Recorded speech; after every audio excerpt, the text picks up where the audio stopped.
Chiquita banana corporate death squad. If you try to unionize, we'll send you to your god.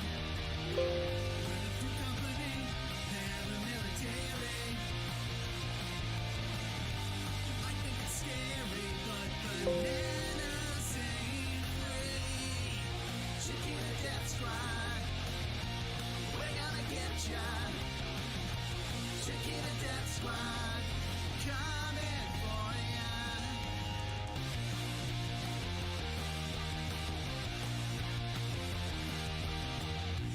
Just one court case will never stop us all. Just can't beat the pay from the capital cabal. We're the fascist party, paramilitary. Might think it's over, you freaky, but food don't come cheap. Chiquita death squad, we're gonna get ya. Chiquita death squad, coming for ya.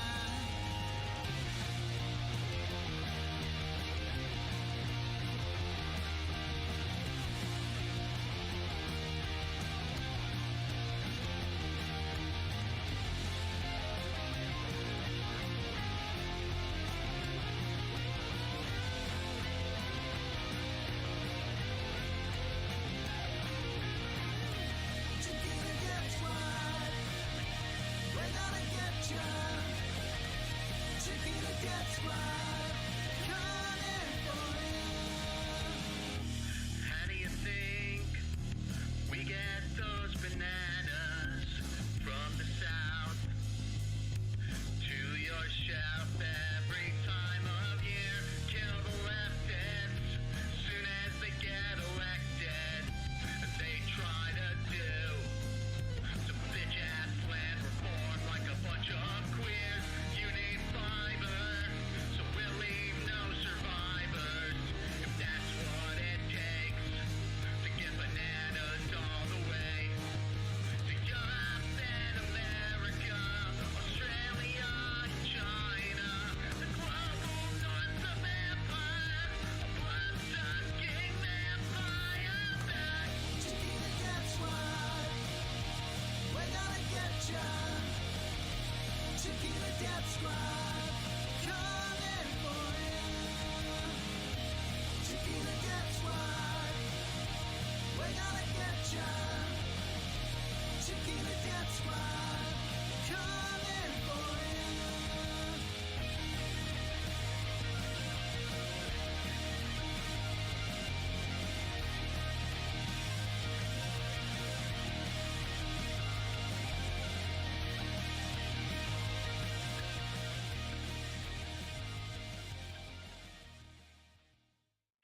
Somebody once told me the world is gonna roll me. I ain't the sharpest tool in the shed. She was looking kinda dumb with her finger and her thumb in the shape of an L on her forehead. Well, the years start coming and they don't stop coming. Fed to the rules and I hit the ground running. Did it make sense not to live for fun? Your brain gets smart but your head gets dumb. So much to do, so much to say. So what's wrong with taking the back streets? You never know if you don't go. You never shine if you don't glow. Hey now, you're an all-star. Get your game on, go play. Hey now, you're a rock star. Get the show on, get paid. And all that glitters is gold. Only shooting stars break the mold.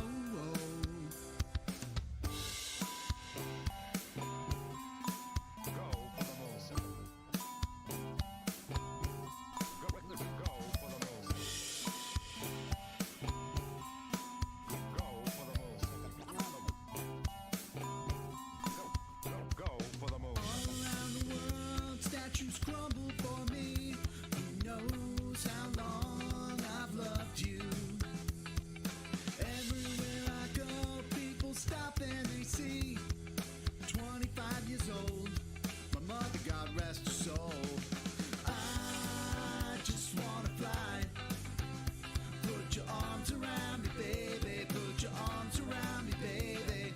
I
Every time I look around, every time I look around, ooh, baby, it's making me crazy. Every time I look around, every time I look around, no time to search the world around, 'cause you know where I'll be found when I come around. When I come around, it's good. When I come around, it's good. When I come around, it's good.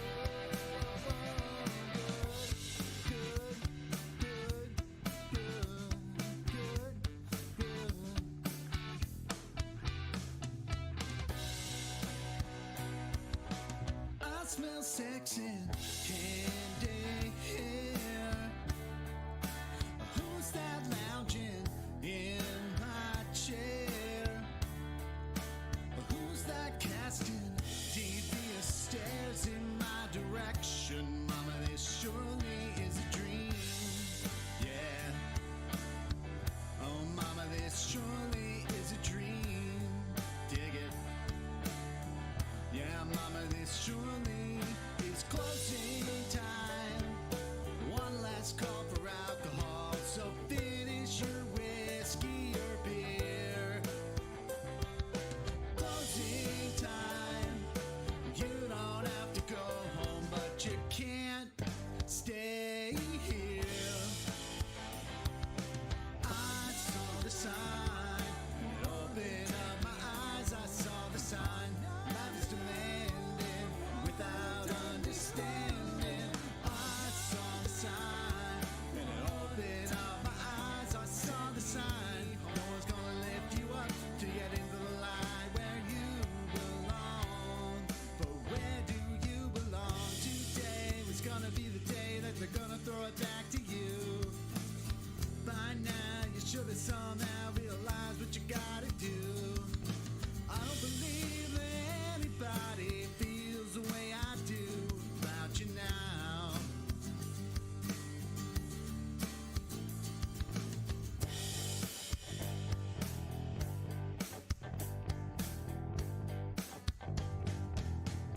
We can live beside the ocean, leave the fire behind, swim out past the breaker, watch the world die.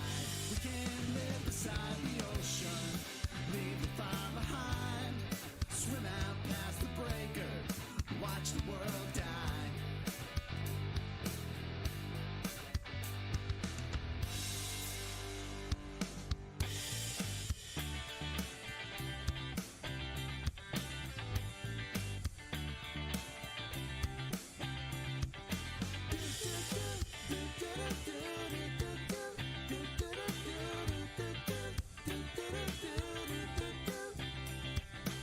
If you want to call me baby, just go ahead now. And if you like to tell me maybe, just go ahead now. And if you wanna buy me flowers, just go ahead now. And if you like to talk for hours, just go ahead now. Hey, no, no, no, no, no, no, no, no, no. Bop, doo bop, bop, doo bop, doo bop, bop, doo, yeah, yeah, bop, doo ba da ba doo bop, doo ba da ba doo bop, doo ba da ba doo, yeah, yeah, bop, doo ba da ba doo bop, doo ba da ba doo bop, doo ba da ba doo, yeah, yeah. Dream of Californication, dream of Californication, dream of Californication, dream of Californication.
brown and white receive him.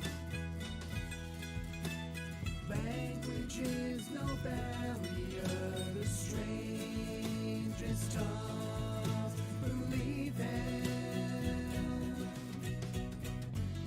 Comrade Lenin of Russia, high in a marble to move over Comrade Lenin and give me room.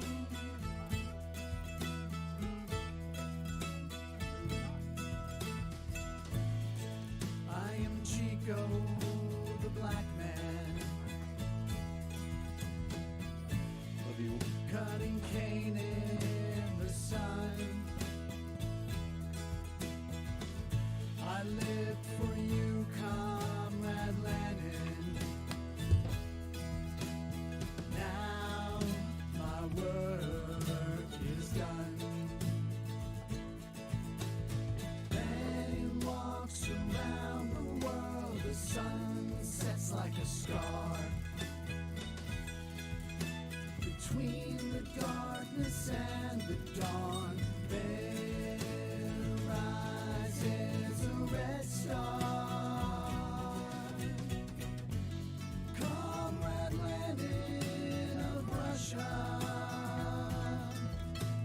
alive in a marble tomb, move over Comrade Lenin and make me room.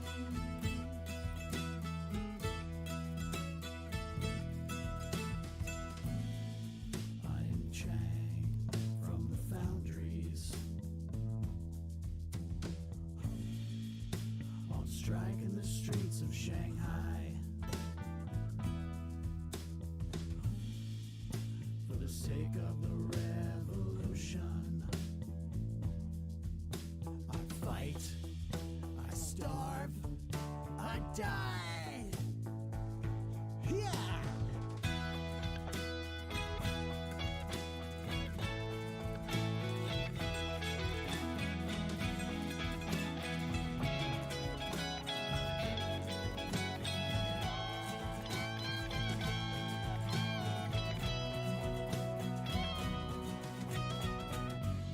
Comrade Lenin of Russia,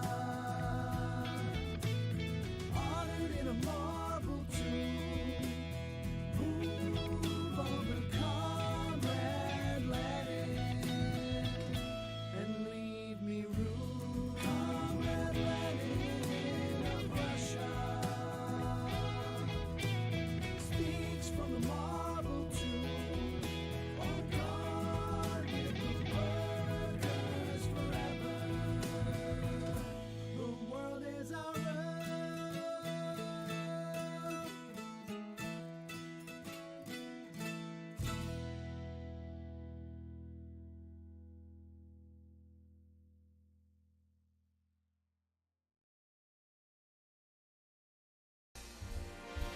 Arise, ye workers, from your slumber.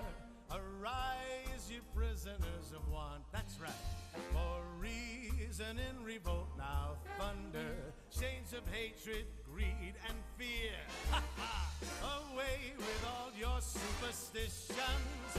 Serve our masses. Arise, arise. We'll change henceforth the old tradition and spurn the dust to win the prize.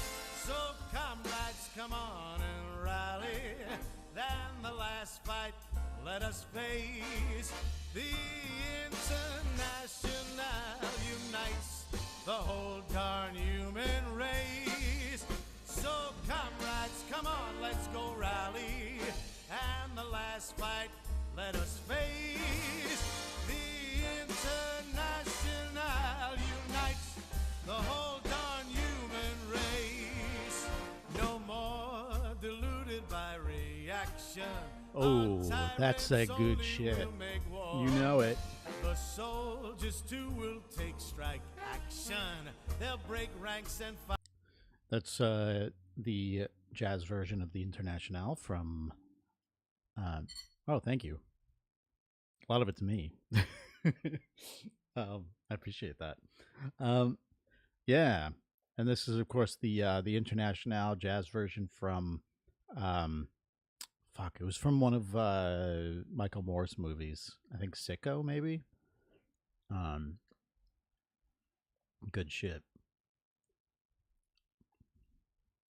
Um, but yeah, so the news is fucking crazy.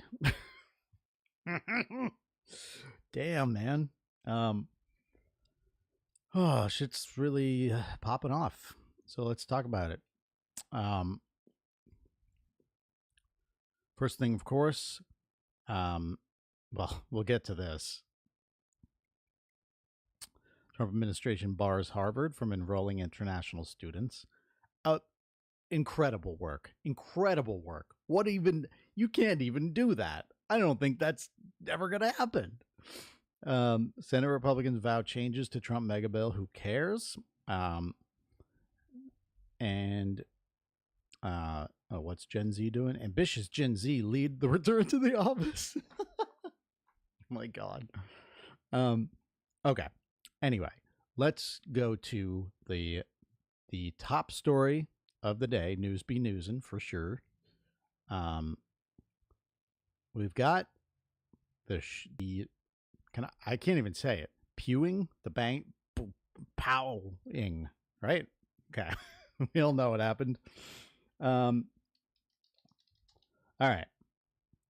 So here's what I'm gonna do. I'm gonna pop over to. Whoops. There we go.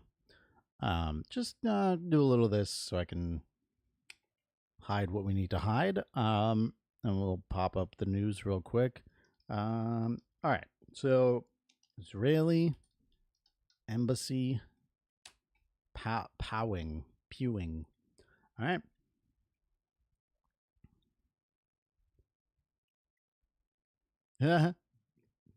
Janine Pirro. Good old Janine Pirro. Pew pew. Welcome, new CIA drone pilot. So a couple things about this, suspect, alleged pewer. Social media is so fucking stupid. We can't even be adults and just say words. But this guy apparently was briefly a member of PSL, Party for Socialism and Liberation. They have disavowed. He apparently hasn't been a member since like 2017, if he was ever really like a member. And they disavow. We, of course, disavow as well. I'm going to go ahead and not read that one. But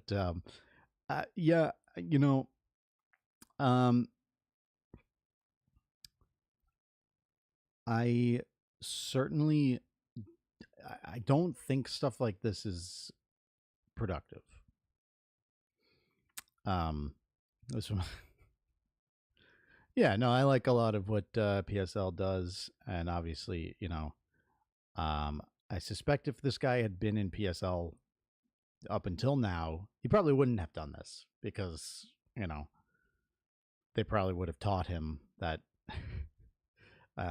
adventurism and putschism don't take you very far.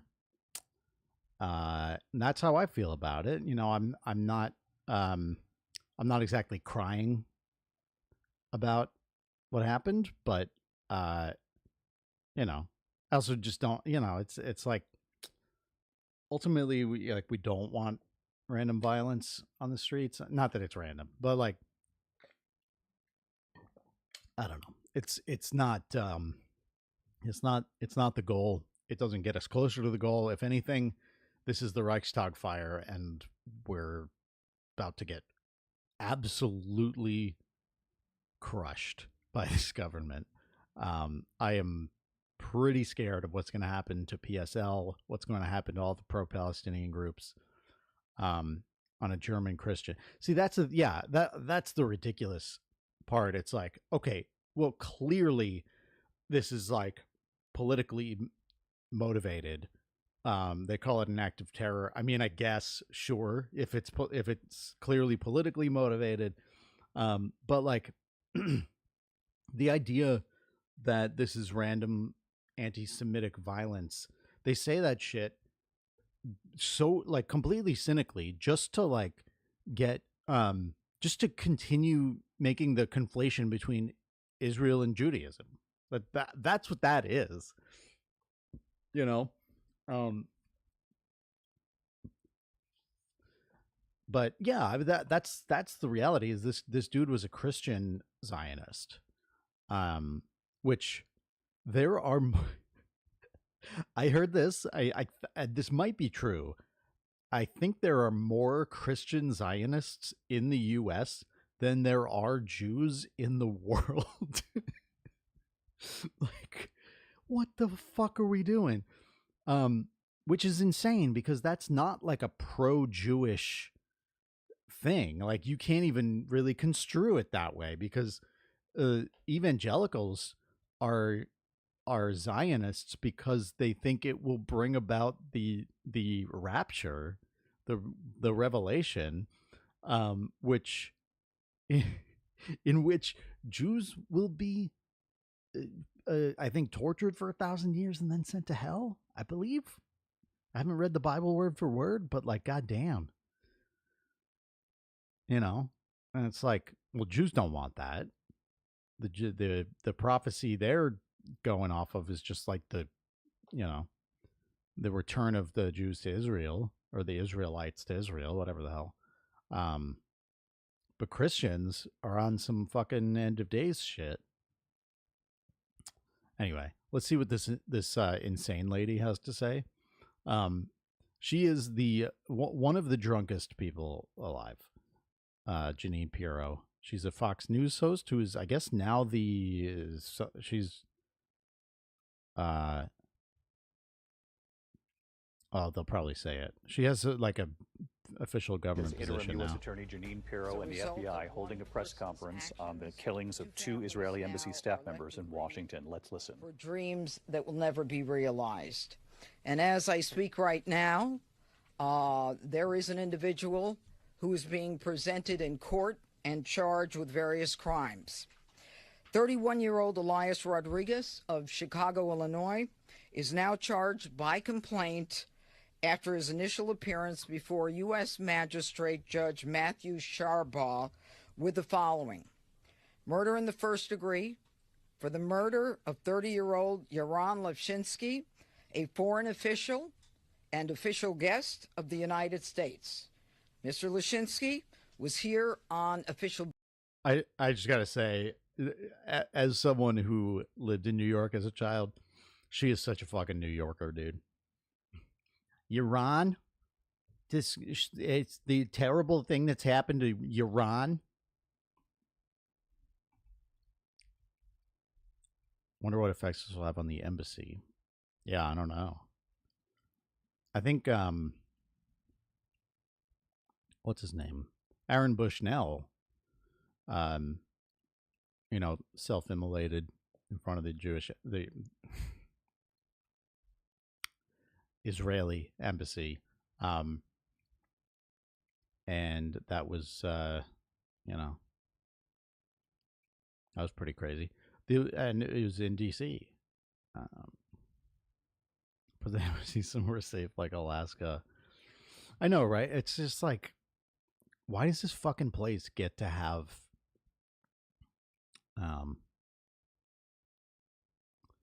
why does it get to have such a presence in our country? Like, fuck off. Who the fuck are you? Yeah, but like, again, like, I'm not gonna advocate or approve of like, I'm not going to condone what happened. Just keep in mind who these people are, okay? Because again, at least the guy, not Jewish, okay, chose to go live in Israel, serve in the IDF, okay? So who knows what this guy's fucking done? And then he, dedicates the rest of his life to being a diplomat to Israel, and maintains it throughout this. And he's retweeting like genocidal shit from pro-Israel accounts and shit. Like, he's not like some like liberal Zionist who's like, well, maybe we can be nicer. Like, no. So, we've been saying that what Israel is doing and what Israel does and what it's always done, which is violence against the Palestinian people, because they have what's it called? Demographic, fuck. Oh my God. I can't think of words. Demographic imperative. That's what it is. Right. So that's why they can't humanize Palestinians. That's why they can't have a one state. Right. That's what we want. Just one fucking state, man, run by the PFLP. Right. Yeah, no, that they can't have that, because then it wouldn't be a Jewish state, right? And they couldn't keep pursuing Greater Israel, even though they're not gonna say that's what they're doing, but like, we know that's what they want, right? Like, one of the guys in Netanyahu's government has the Greater Israel map up all the time. Anyway, let's keep going. Business for the state of Israel. The defendant Rodriguez is also charged with 2 counts of murder in the first degree for both Yaron Lishimsky along with 26-year-old Sarah Lynn Milgram of Kansas. In addition, there are several felony firearms charges for... Is that the guy? Is that the alleged guy? He's doing PSL dirty. Like, just saying, bit of a nerd. Discharging a firearm in the middle of a violent crime and for causing the death of an individual through the use of that firearm. Now, this investigation is continuing, and as you can see, we have most of the stakeholders here today who will be given an opportunity to speak with you. But what I want to be clear about today, since this is the first time you're hearing from me, is that this is a horrific crime, and these crimes are not going to be tolerated by me and by this office. A young couple at the beginning of their life's journey, about to be engaged in another country, had their bodies removed in the cold of the night in a foreign city in a body bag. It's not a foreign city. They're Americans. What are you talking about?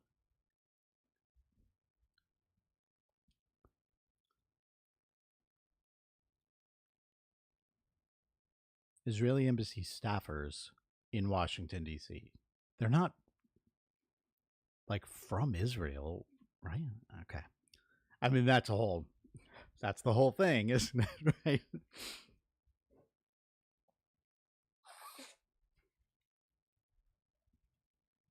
I don't know about her, by the way. The woman might have been from Israel or from somewhere. I who knows? She might have been Jewish. Like, yeah. I gotta see, what is Giannine Bureau.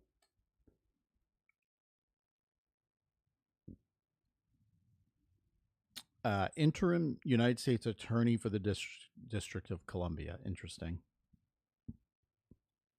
So she is a judge. I always thought that she and like who's that guy, Napolitano, Judge Napolitano. I kind of thought they were like Judge Judy or something. I didn't know they were real judges. But anyway, You're not going to tolerate that anymore.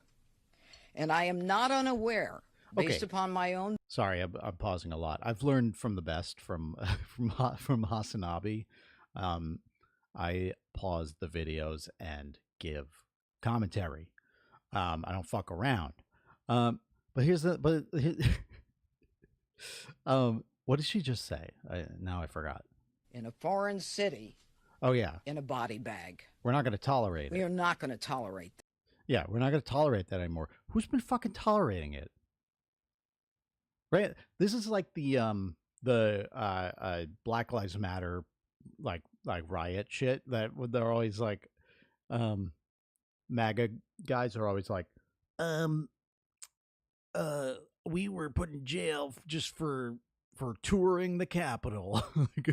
All I did was bring a gallows to the Capitol and shit on Nancy Pelosi's desk, and I'm in jail. Meanwhile,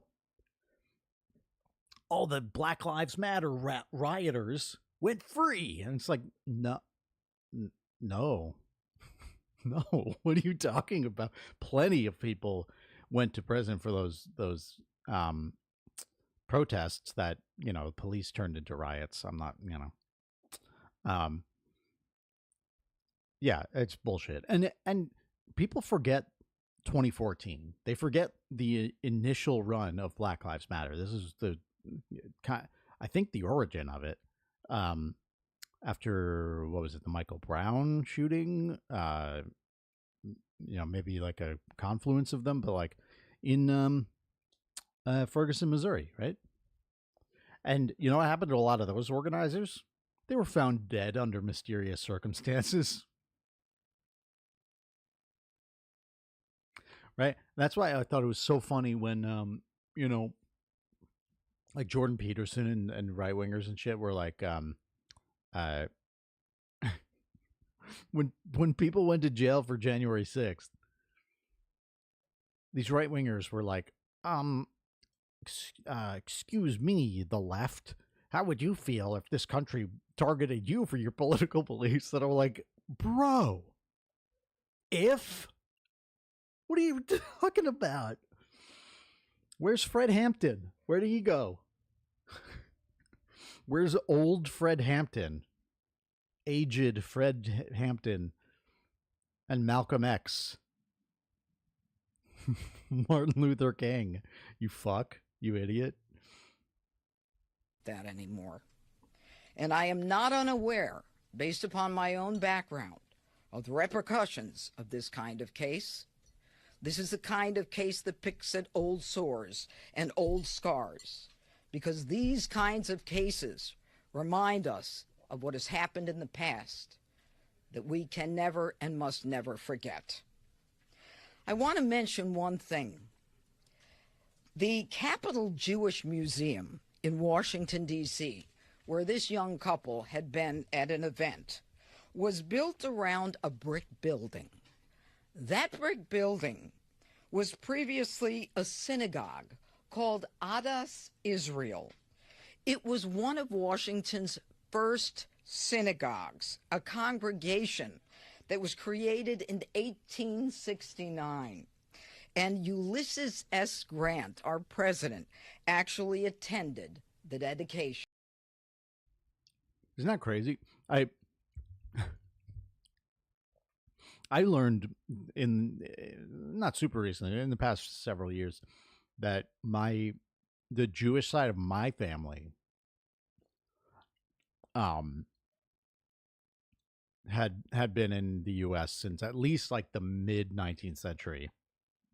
Like they were here before the rest of my family, who are from like Germany and Italy. But the Russian Jews were here in like 1850. That was nuts to me. I was like, what? And I think it was, you know, because if you there's like a great video of a Lenin speech about the persecution of Jews under the Tsar in Russia.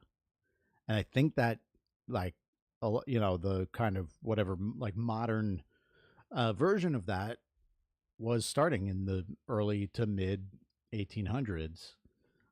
So it's probably that my Russian ancestors came here because of that. And it wasn't until like the late 19th, early 20th century that the Italians and Germans came over, which was kind of like, especially for Italians, that was when a lot of us came over. So, just kind of interesting. Of that synagogue. And so to this day, that synagogue and that area remains a cornerstone of the Jewish community in D.C. Let me also say that violence against anyone based on their religion is an act of cowardice. It is not an act of a hero. It is the kind of case that we will... It's not based on their religion. Again, this new CIA drone pilot said, terrible anti-Semitic attack on a German Christian. Not Jewish. Like, they love to say this anytime a Jewish person, it doesn't even have to be an attack, right? We've just been completely lied to about half this shit. But anytime a Jewish person is targeted or criticized or anything, as related to Israel, they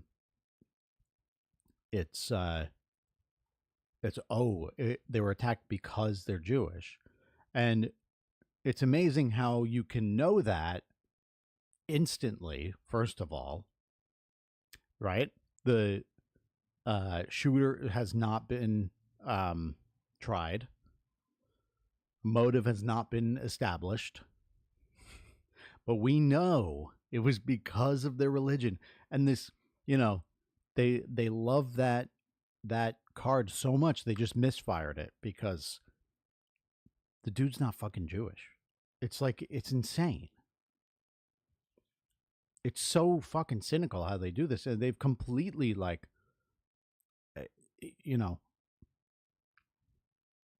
conclave. It's, I worry that they've like fucking diluted the meaning of anti-Semitism and like anti-Jewish violence so much that like this country's not taking it seriously at all. Right? And it's like, well, yeah, when that shit actually happens, that's a big fucking problem. But we don't take it seriously here. We just throw it around. It's just like, oh, well, the protesters at Columbia were like blocking a building, and one of the people who tried to get into the building and couldn't was Jewish. So they were blocking Jewish students from entering. And it's like, bro, you're nuts. Half the kids are Jewish, half the protesters. It drives me nuts. Will vigorously pursue anti-Semitism will not be tolerated, especially in the nation's capital.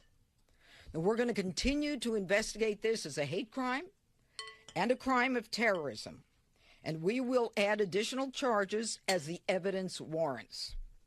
So this charging today is the initial charge. Remember, we're less than 24 hours from the crime itself. But we know the motive. We are working furiously and diligently with our partners behind me. We've got massive amounts of evidence that we are vetting, we are verifying, and we are reviewing. This is the start and not the beginning. And finally, let me say this. President Donald Trump. This is the start and not the beginning. We are verifying and we are reviewing. This is the start and not the beginning. And finally, let me say this. President Donald Trump appointed me to this position. This is the nation's capital. We should all be proud of this capital. And the president wants D.C. safe.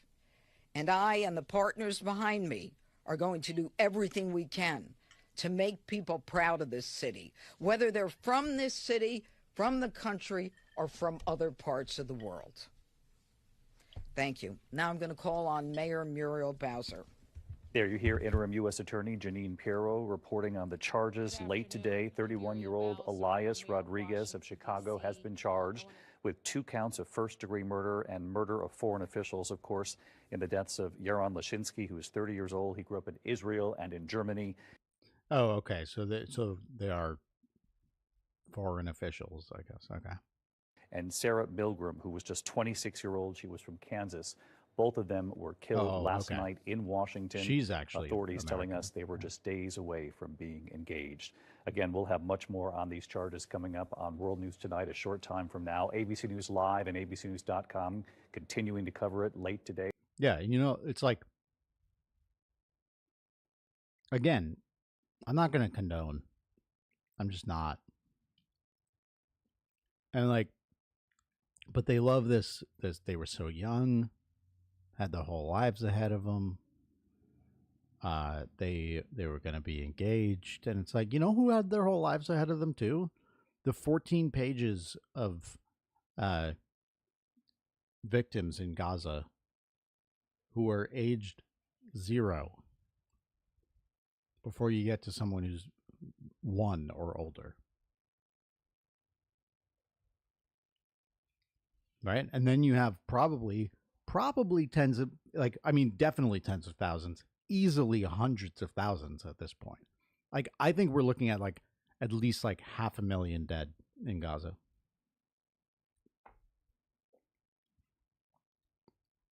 But we don't have accurate counts because they've killed everyone. There's no one to count.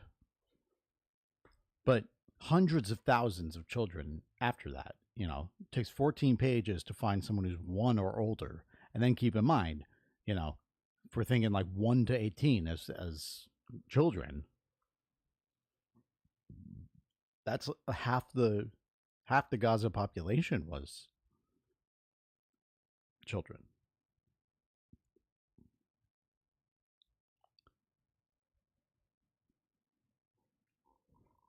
So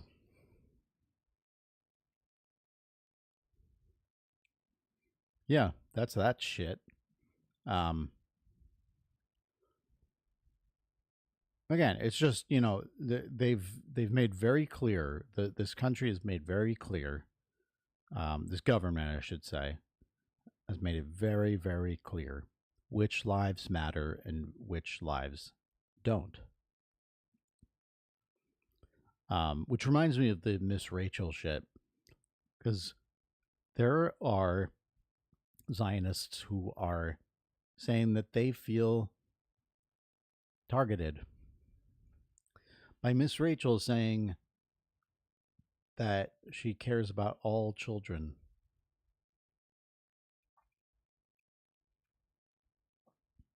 Can you imagine that? How fucked up is that to say?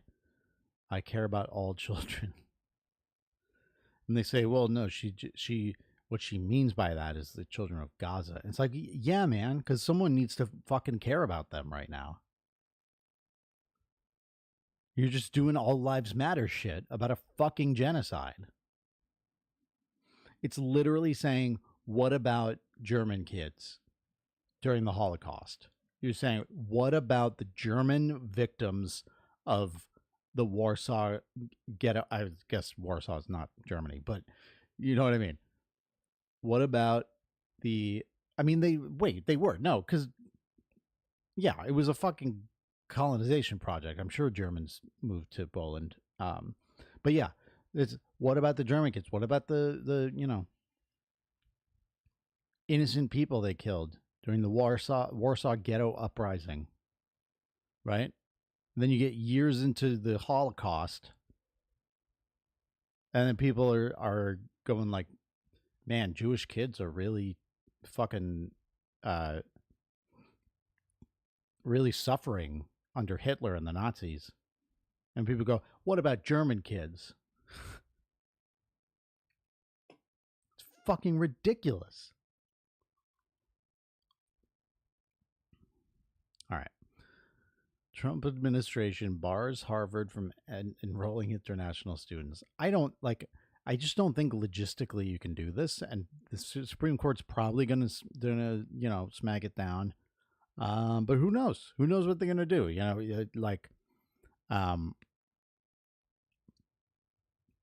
Keep in mind the president is the commander in chief of the military, right?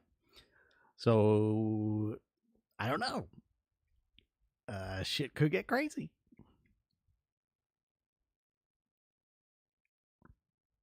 But let's see.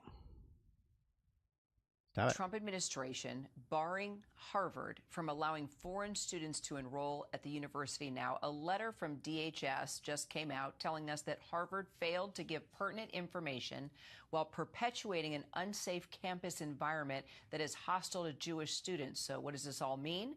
Well, that not only are foreign students banned for the year, but existing foreign students must now transfer or lose their legal status here in the U.S. A Harvard spokesperson responding saying the government body comes from overseas. How much are you willing to put on Harvard caving to this demand? Yeah, again, like, I don't know logistically if this can even fucking happen, but logistically they can't do what they say they're trying to do with immigration. You can't deport every single fucking undocumented person. It's impossible. Like, it's just a ridiculous goal. Which is why they're doing dragnets, and so many people are getting caught up in that who are not criminals, as they say they're targeting. Some are not even undocumented. Not that undocumented people deserve this shit, but like, it's not even the fucking thing they're saying. It's not even doing what they're saying it's doing. It's just it's red meat to their fucking base, so that they can go in and do tax cuts and shit, and and these fucking moronic like HVAC repair guys, just be like, yeah, get them out. I don't realize they're getting fucked. But yeah, that's what I'm saying is like, okay, let's say Harvard doesn't cave on this.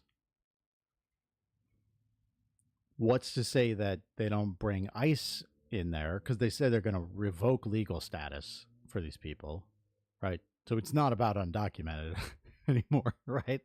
That's just out the window. So what's to say they don't send ICE in and just fucking start deport some, students who live in the U.S., but as long as, they can show their base, look, we're doing it, we're taking action.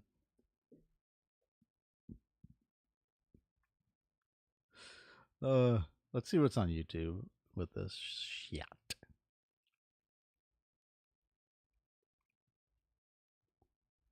I forgot to tell people I'm live. Oh wait, I'm not pulling on my Facebook on this shit.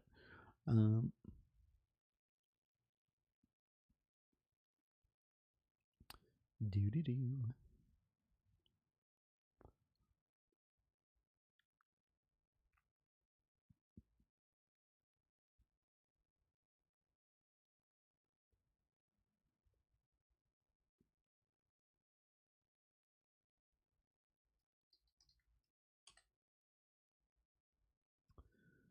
Come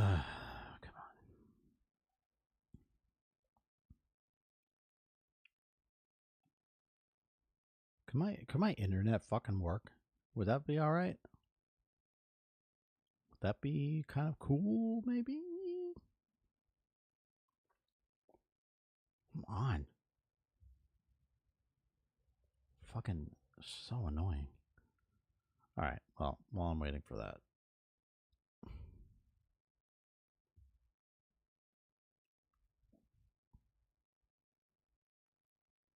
Harvard dealt foreign student blow. Okay. All right. Let's do this. The Trump administration says today it will now block Harvard University from enrolling international students. The government is revoking a certificate that allows the university to take in students from abroad. In a letter, the government also says in part that all international students must, quote, transfer from Harvard to maintain their non-immigrant status. Let's bring in NBC News correspondent Antonia Hilton, who's been trying to track this very quickly. Antonia, this is just developing, so details are sort of limited, but this is like the next chapter of a saga that's been going on between Harvard and the administration. That's right. Harvard, of course, is suing the administration over the efforts we've seen over these last several months for them to basically demand kinds of data from the school, ask for ability to make changes to programming, hiring, and firing decisions in certain departments in the university. Harvard University's president, Alan Garber, balked at all of that. That's why this lawsuit is in place. And they've basically lost $2.2 billion of critical research and medical funding. So that's the backdrop here. So this is an escalation. And I just want to spell out what this means. So this is going to mean that in the next school year, international students are not able to come to Harvard University. And that's about 27% of the campus undergraduate life. And they pay full price. So who this is actually going to hurt? All of the marginalized and underprivileged Americans who depend on financial aid. When I was back in about 10 years ago, Harvard had about 60% of undergraduates depended on some level of financial aid. So that gives you a sense of the scope and how many people will be impacted if the money and the support from this program is lost, which it looks like it has been. And you're previewing next year, but let's talk about the now. What is Harvard saying? Wow, it sounds like maybe we should have tuition-free college. And what about international students who are there on campus right now? Well, Harvard has already released a statement calling this unlawful. I'll read a bit from the statement. The government's action is unlawful. We are fully committed to maintaining Harvard's ability to host our international students and scholars. This retaliatory action threatens serious harm to the Harvard community and our country. And what they're saying here is that this is, of course, a fight for Harvard, but really it's a fight about higher education in the United States. Harvard has consistently made the argument that what's happening there could come to other universities very soon. But there are international students waiting for their graduation day in just a couple days right now. With this system being revoked, technically what students are telling me they're fearful could happen. DHS agents, ICE agents could come to the campus if they do not leave and go back to their home countries in the next couple days. And they could essentially go through what we've seen happen to students in other campuses across the country over the last couple months. That's a real fear on Harvard's campus right now, and a real part of the question that we're still trying to get answers to about how all of this is actually going to be enacted. Because they're here on student visas. They're here on student visas that now are no longer valid. All right. Antonia Hilton, I know you'll continue to watch it for us. Thank you. Thanks for watching. Stay updated about breaking news and top stories on the NBC News app or follow us on social media. Oh, wow. The NBC News app? Who the fuck has the NBC News app, dude? Or follow us on social media. No. Why the fuck would I do that?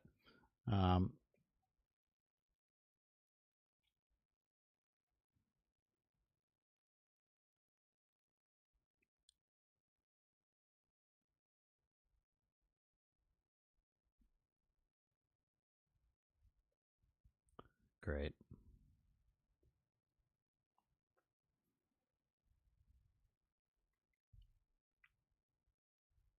Yo, get you a man. Get yourself a man who looks at Trump, who looks at you the way Mike Johnson looks at Trump. Look at that. Look at that.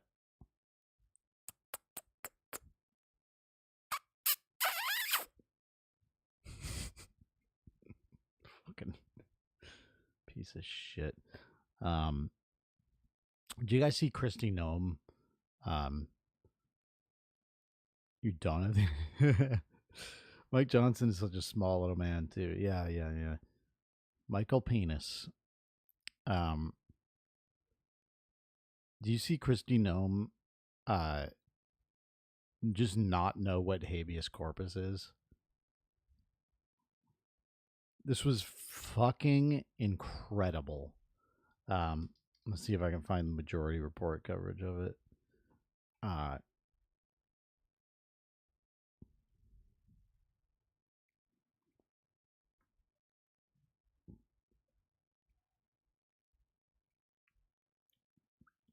Yo, put out more videos, Majority Report. Damn. Where is this shit? Yep, here we go. This is incredible. Christy, no. Like, No, you know, obviously, like, these people bullshit. There is when Tom gets to it. Yeah. Right. She thought it was the right of the president to deport people at his discretion or something. And it's like, bitch, no, it's the opposite. But like, this is the thing. These people are stupid, or these people like lie. They're full of shit, and they like say all sorts of things. They say are just to like serve a narrative, and it can be like misguided to just call them stupid because they they know what they're doing a lot of the time. I don't think genuinely, I don't think she knows what it means. Okay.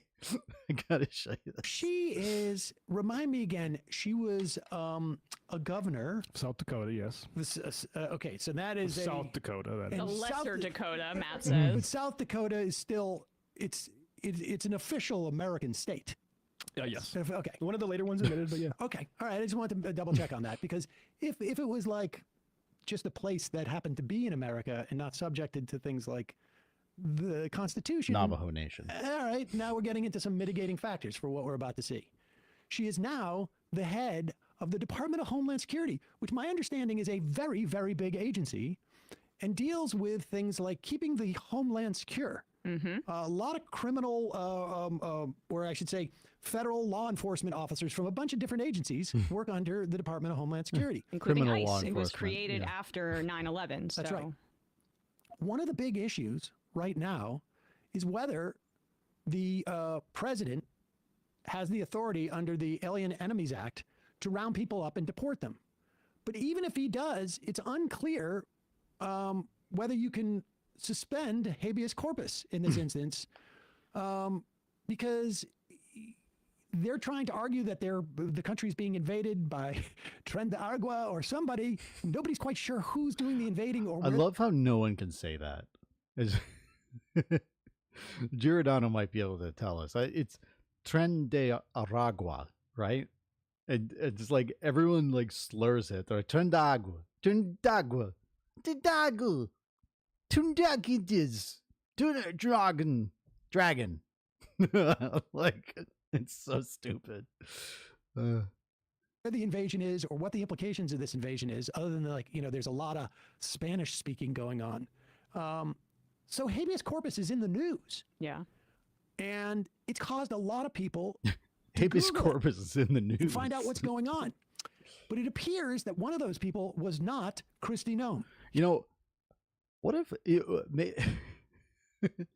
maybe using like 900-year-old Latin terms is like a barrier to entry for just like regular people's understanding of law? Do you think? Not that this is, I feel like it's too simple to say it's just this, but like this, I feel like maybe we could more easily make people aware of law and their rights and all this shit if we weren't like, well, it's habeas corpus. Don't you know habeas corpus and ad astra per aspera or whatever? Like, shit. What are you saying? Here is Speak English. It's America.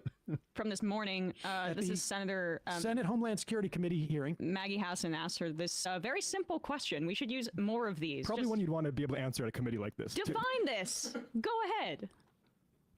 So Secretary Tren de Aragua was former president. Yeah, I mean, isn't that like a big way that prisons don't solve crimes, they brew criminals? Yeah, certainly here, certainly in the U.S. I think that's where a lot of gangs come from. I mean, it's insane. Like, I was thinking about this the other day, how like the Black Panthers were dismantled by the federal government, local governments, local police, FBI, all this shit. And it was everything from like full on the raid on Fred Hampton's house where they just gunned them down, and PPs were formed in a prison. Yeah, or like it might have been like when they got out of prison or something. But like the Black Panthers was like, we couldn't have that because that's black people trying to like change things, make things better for themselves and everyone around them. The like free food programs and shit weren't just for black kids, I don't think, but like they were look, I mean, I think they were imperfect guys, a lot of them. Like a lot of them were in and out of prison and stuff a lot. And that is partially because of like crimes they committed, but it's also because black neighborhoods were more heavily policed. Groups, left-wing groups like the Black Panthers were targeted more heavily by police. And so you end up with this thing where, they finally like dismantle the Black Panthers. And now, if anything, you have gangs, right? And I would imagine they existed before, but like, I think the way that gangs became a problem in the 80s and 90s, I would imagine it's still an issue today. But like, you have this because that's what happens in prisons, right? And when you kill all the Black Panthers or imprison them or otherwise disenfranchise and dismantle their organization, well, then people are going to be less educated, first of all, because that's what the Black Panthers were trying to do, is educate people about left-wing politics and revolutionary politics and how to change society, and how Mao did it and all this shit. But like you take away the group that was educating people in that, you keep over policing these places, and yeah, that's what you're gonna end up with. That's how it fucking goes. Terry, Noam, what is habeas corpus? Well, habeas corpus is a constitutional right that the president has to be able to remove people from this country and suspend their right to. Wrong. All right, I'm sorry, but it is not a constitutional right that is afforded to the president. It is in Article 1, Section 9. That is supposed to be applicable to the legislature. Now, I want to just add here, good for Senator Hassan for making her answer this, or Hassan answer this question, but let her talk. Let her talk. Don't cut her off when it becomes clear she has no idea what she's talking about. Let her talk. Go back to the beginning. This is stunning. Yeah. Mm-hmm. So, Secretary Noam, what is habeas corpus? Well, habeas corpus is a constitutional right that the president has to be able to remove people from this country and suspend their right to. Let me stop you, ma'am. Habeas corpus, excuse me, that's incorrect. President habeas Lincoln corpus, used it. Excuse me. Oh habeas my corpus God. is the legal President, did she watch Tim Pool talk about this? President Lincoln did not use Tim Pool's a so right in the stupid, Constitution to habeas corpus. No. Which meant that they didn't need due process. Who among us has not habeas a corpus? It's really funny too, because the literal translation is like having body. like I guess that works, yeah. It's like a student like that gets the answer wrong, but tries to just throw in a detail they remembered from study. It's just a bunch of different words. But this is, but Yeah. it's a complex cobweb of, or maybe it's not that complex, and we can talk about it actually after the clip, I guess. But like, or maybe I'll just say it now. They're using this Lincoln excuse because it bolsters their invocation of the Alien Enemies Act to deport these people without due process, which has only been invoked 3 times in our nation's history, and all 3 times were in wartime, including the latest 2 before this, the First and Second World Wars. And so they're trying to basically say that they can suspend habeas corpus in the way that Lincoln did during the Civil War, which was obviously an emergency, and they were worried about Confederates subverting their military operations. They were taking over. Yeah. In this house, we support President Lincoln's suspension of habeas corpus. Forts and stuff. So they want to be able to detain people. So that's why Lincoln did it. They're trying to use those 2 justifications, which both rest on the bedrock lie of this being an invasion or a war. But she doesn't even know what habeas corpus is. Right. Literally, in Latin or whatever, like you have your body, which doesn't mean you isn't the government. It's you, the owner of the body. It is the right of citizens, of anyone, to question the ability of the government to arrest them. Yes. In a formal manner. And it's not, I get to have your body, I'm the king. She reversed it. I'm pretty sure it's like prima nocte. Yeah, they had this under kings, by the way. Like, this is like Magna Carta shit. Again, it's like, we're going back like 800 years to when this shit was developed. And Trump wants to get rid of it. But for prima nocte for everybody. The king gets to sleep with everyone, not just the bride, but the entire wedding party. To have your body. All right, so go back and decide. Well, now I can see why this administration's into that kind of thing. So, Secretary Noem, what is habeas corpus? Well, habeas corpus is a constitutional right that the president has to be able to remove people from this country and suspend their right. Let me stop you, ma'am. Habeas corpus, excuse me, that's incorrect. Habeas corpus, excuse me. Habeas corpus is the legal principle that requires that the government provide a public reason for detaining and imprisoning people. If not for that protection, the government could simply arrest people, including American citizens, and hold them indefinitely for no reason. Habeas corpus is the foundational right that separates free societies like America from police states like North Korea. As a senator from the Live Free Occupy state, gotta hit the communists, right? No matter what, we gotta hit the communists. You are fucking yelling at a fascist right now, and you're like, what are you, some kind of leftist? Fuck off, Maggie Hassan, you fucking asshole. Always, every time, dude. What are we, a bunch of Asians, right? It's so stupid. Oh, I think I just scared my cat a little. That's what separates free societies like North America, like America, from North Korea and China and the USSR, not Russia. I'm not going to say Russia now, even when we don't like them either. How about Stalin? Fuck you. this matters a lot to me and my constituents and to all Americans. So, Secretary Noem, do you support the core protection that habeas corpus provides, that the government must provide a public reason in order to detain and imprison someone? Yeah, I support habeas corpus. I also recognize that the President of the United States has the authority under the Constitution to decide if it should be suspended or not. It has never Let been, us be clear. It has never been done. It has never been done without approval of Congress. Even Abraham Lincoln got retroactive approval from Congress. Yes. That's true, in 1863. She trotted out the Lincoln explanation in this questioning with Andy Kim, if we want to get to that too. So she tried to just take it in stride and just be like, oh yeah, no, totally. I mean, I'm with you on habeas corpus, but the president has the right to suspend it under the Constitution. It's the suspending it. That's what I meant. That's what I meant to say. So just like, you didn't understand, but that's okay. I'm explaining now. Yeah, he has the right to suspend it. And it's like, no, not that either. You fucking dumbass.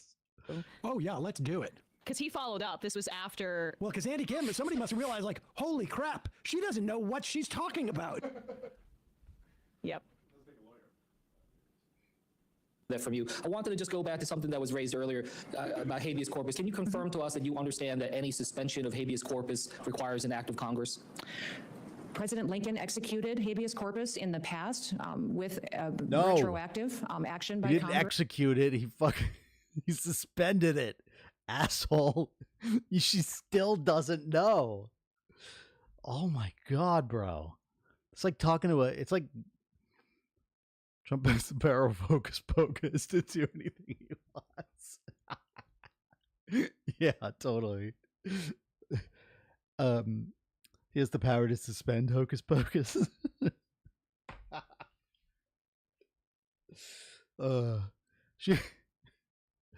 She really doesn't know. Like, that's what I'm saying is like again, these people are liars. They're cynical. They will say fucking anything if it fits their narrative. But like, she legit doesn't fucking know. First, I believe that any president I'm sorry. Executed habeas corpus. He suspended it. She doesn't know what it is. She means executed. He killed it. He's thinks that habeas corpus is the ability of the president to detain people. It's the opposite. There's a real quality of like the reason why these characters in the book are important is repeating what she just heard. If she was a North Dakota public school educator, she would have started off the ultimate fluffer way of saying habeas corpus is a land of contrasts. To something that was raised earlier about habeas corpus. Can you confirm to us that you understand that any suspension of habeas corpus requires an act of Congress? President Lincoln executed habeas corpus in the past with she doesn't retroactive know what it action by is. Congress. I believe that any president that was able to do that in the past, it should be afforded to our current day president. This president has never said he's going to do this. He's never communicated to me or his administration that they're going to consider suspending habeas corpus. Then why are we talking about it? Didn't Stephen Miller said this shit, right? We're gonna think about getting rid of habeas corpus. I'm Stephen Miller. We're gonna get rid of habeas corpus. We're gonna habeas you right in the corpus. But I do think the Constitution allows them the right to consider it. When we saw what happened with, how many times has habeas corpus The been right to suspended in our- consider it. What's the right to consider it? I have the right to consider it. I can't do it. Oh man. Imagine if we got rid of habeas corpus. See, I just did it.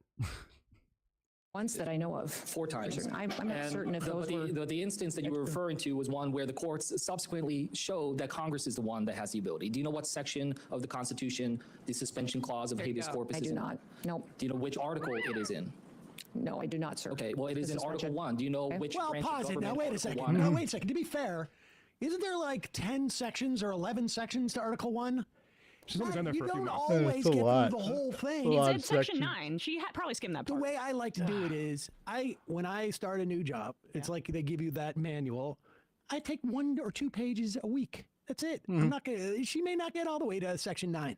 She has to dress up and go to El Salvador. Or sometimes, you know what you could also do? You know what I did with my like handbook at work? Early on I was like, can you give this to me digitally? Because I can't fucking find anything in here. And they were like, we don't really have that. I'm like, well, you must have it. You printed this shit out. Just put them together. I was like, yeah, just give me it digitally so I can just control F shit. Like, what are we doing? This is insane. What is it, 1942? Like, just and they were like, yeah, we can maybe. I haven't done it.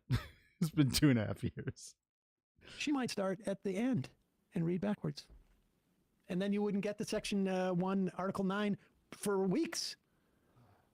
You know what's also sort of like striking about this is just to see a Democratic congressman, or I should say senator, who looks like they're under the age of like 100. Yes. It's like to see anybody as young as Andy Campbell, who's probably not that young. Doesn't remember What is he, Lincoln like doing 40? that. Probably in his 40s. I mean, it's like an oasis in the Honestly, desert. it's like, who let He's these 42. Who let these 42. kids in there? Yeah. Is this a staffer?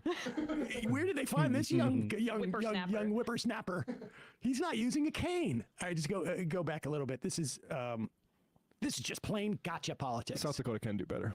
Once that I know of. 4 times. For certain. I'm not certain if those were. The instance that you were referring to was one where the courts subsequently showed that Congress is the one that has the ability. Do you know what section? Andy Kim is 42. They might have said that actually, but damn. That is young for the Senate. Of the Constitution, the suspension clause of habeas corpus. I do not. This is why people voted for Trump. It is in. No, I do not, sir. Okay, well, it is in Article 1. Do you know why?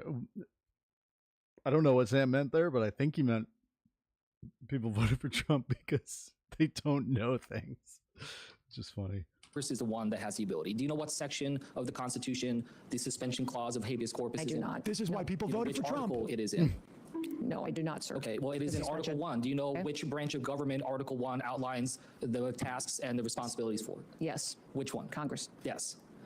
Stephen Miller has said that he is actively considering that there is active consideration of habeas corpus. Have you had a conversation with Stephen Miller about suspending habeas corpus? I have not. When it comes to FEMA, this is something I'm concerned. Yeah, that's that. Although the FEMA stuff is also.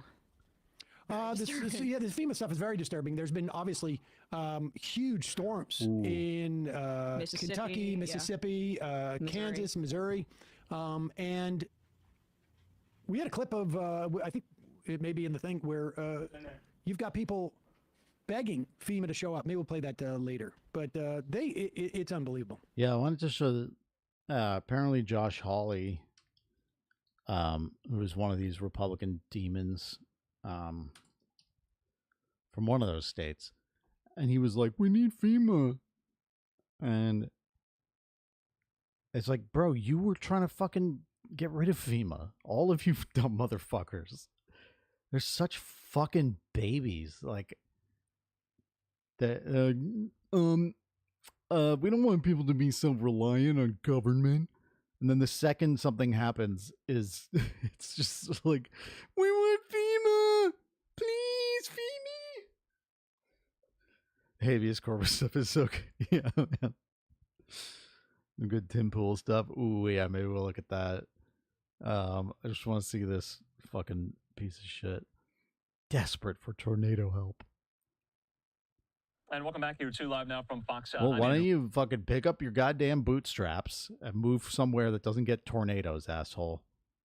Tim Pool debated Adam Conover and got owned. Oh, yeah, we should watch that. Like we promised here, I want to show you this video there. It's posted on Senator Hawley's account on social media. It's an exchange he has with DHS Secretary Kristi Noem just today on Capitol Hill about FEMA assistance with particularity in regard to the storms that hit the St. Louis metro area. I love when you get this, like one of the just random like daytime Fox News people who will like just do the news or now and then actually criticize a Republican. Friday afternoon, let's listen. What I heard over and over is many of these folks don't have insurance. Yeah. You know, many of these folks, they either got their homes from a family member Did you just figure that out, Josh? Did you just learn this? He's just talking to people and they're like, no, I don't have insurance. Like, no, I don't have a second home. He's just like, fuck, dude. That fucking sucks. They bought them from a family member, so they don't have a mortgage on the property, and therefore they don't have homeowners insurance. So, as you know, having been a governor, in many instances, FEMA assistance is going to be the only assistance that they're going to get. And I just had a hearing in this committee, in our subcommittee, Senator Kim and I last week, where we talked to major insurance companies who routinely scam people by refusing to pay out the full policy awards that they are due. So I know. Oh shit. Is capitalism predatory and stupid and not a good system, and you need the government to come in and fucking help people? Oh my God. Going to be fighting that in Missouri. We've got to have the federal government where there's individual assistance that people qualify for. We've got to have people be able to get that. Otherwise, we're never going to be able to rebuild these neighborhoods. Yeah. So you just committed, I think, to expediting that. I appreciate that. Thank you for your help in all of this. And then the last thing we'll say is can you commit also to making sure that the FEMA communication with the state and with individuals is open, is clear, is transparent? You referenced the fact that FEMA is notorious for giving bad information, for slow walking residents, for confusing intake forms that nobody knows how to fill out, for not getting back to people.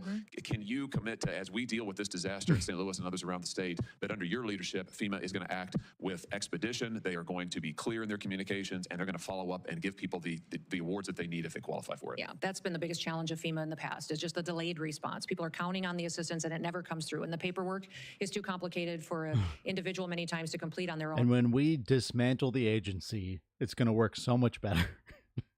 They need help and assistance. So that's part of the reforms that the FEMA Review Council will be undertaking. I want to tell you just how important that is, because as I toured. Okay, so I wanted to show you that clip, that moment on Capitol Hill today between Senator Hawley and Secretary Noem there about the urgent need, his constituents there need from the federal government with regards to storm cleanup, storm recovery, getting their lives back on track. Oh, I thought that guy was actually going to criticize Hawley. Get fucked. Okay, let's find majority report. The majority report. I always get the old H. John Benjamin intro in my head with Sam Cedar. All right. All right, where's old Timmy? There we go. Tim Pool, fresh off of his humiliation on that trigonometry show. And I don't mean... Yeah, we privatized the early warning system, vote with your dollars, and subscribe to the tornado warning system that works best for you. Yeah. Like, what... You didn't pay your bill this month. you don't get to know if there's a tornado. Monthly subscription. Delayed warnings come with ads. Yeah. We have a free version, but you gotta watch a fucking Doritos ad first. God, it's so fucking dumb. Just by showing up there. I mean, just in general, like, he was very adamant about Abraham Lincoln being a dictator, I think. By the way, and it might be kind of rich for me to say this, but the majority report editors have really like upped their game, which helps, again, I try to be kind to Sam Cedar. I do the same shit sometimes. Check out this tool set from Temu. yeah. So this Temu puzzle warehouse was apart.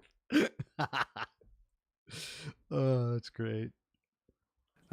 Because he suspended habeas corpus in I think it was a state bombed at that time, and there was a real emergency. Now I don't know. It wasn't students writing about how their university should divest from Israel. It's can we get freight from New York State to Washington D.C. versus. You guys are just living in 3 dimensions. You don't understand. Oh yeah, I forgot the academics that said we're in 7th dimensional warfare. But here is Adam Conover from Adam Ruins Everything. On Tim Pool in the Tim Pool IRL or Culture War podcast, I guess it is. Yeah, this is talking about Rumey Saostik. I think that's a new. I will never differentiate between the different shows that Tim Pool does. It's always just the Tim Pool. Oh, here we go. My apologies. And they're talking about that again. The woman from Turkey who's on a student visa in this country, and had written in between her studies at Tufts University, written an op-ed in the student newspaper, which co-written one. By the way, the fuck, I forgot what I was saying. Co-written. Well, there's there you go. For a lot of people, that America is that type of country. I think that Donald. Oh yeah. So this is a testament to how you cannot pin down Tim Pool on any fucking position. He will always squirm out from under it because he's full of shit. And I have had people like within the last calendar year try to argue to me that Tim Pool is not a right winger. He was like, no, he's like pro-abortion and shit. I'm like, you try to fucking pin Tim Pool down on an abortion position. Just fucking try it. Trump's purpose is to turn America into that type of country. I think that that's bad. I think it makes the country smaller. I think it makes the country worse. I think it's a violation of most of the values that I grew up with as an American.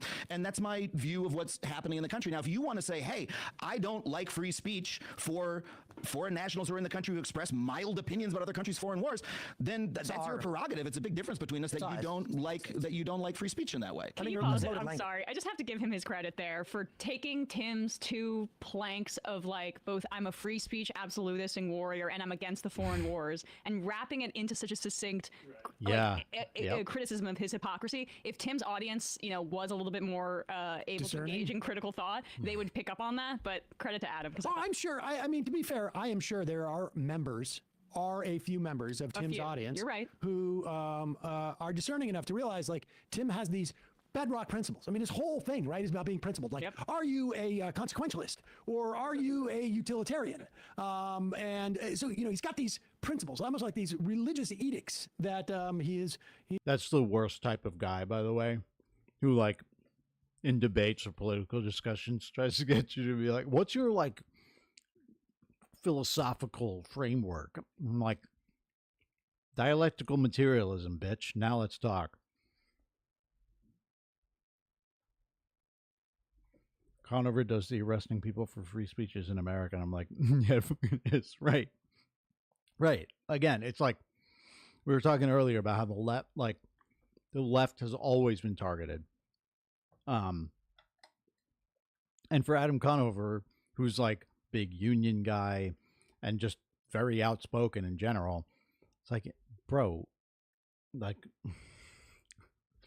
where have you been?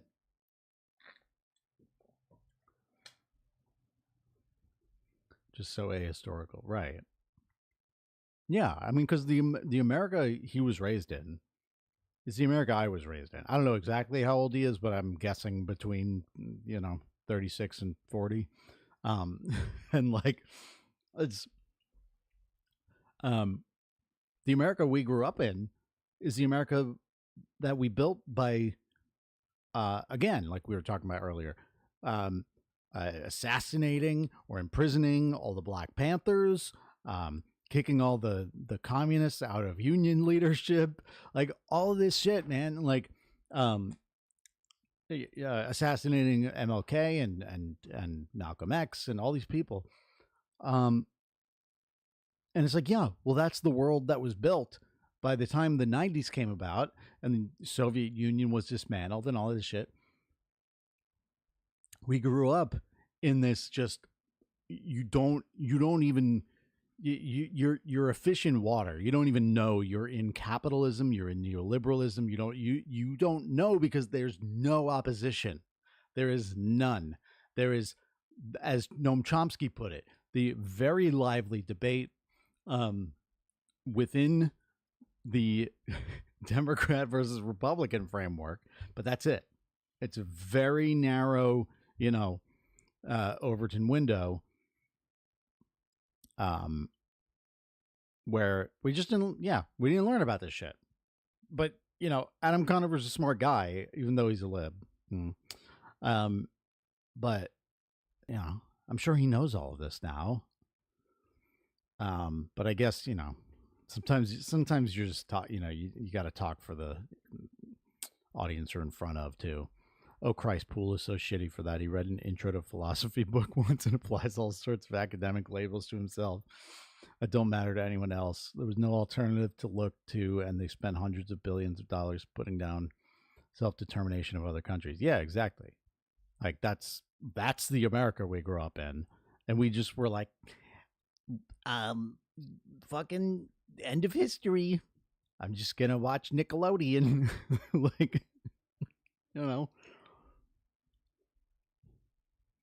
He is read in philosophy and decided to adopt.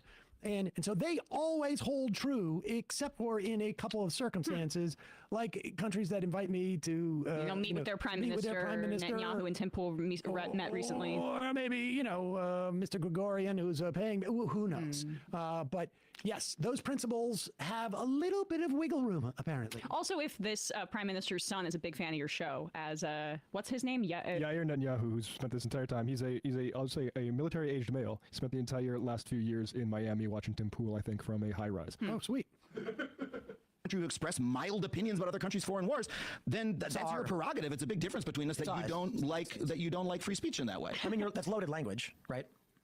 Yeah, all the language you're using is pretty loaded. Well, you keep using adjectives to describe things to diminish one thing while exacerbate or exaggerate. You know what? I was going to say something about this. I noticed Adam uses adjectives. Well, and I noticed that you're describing things and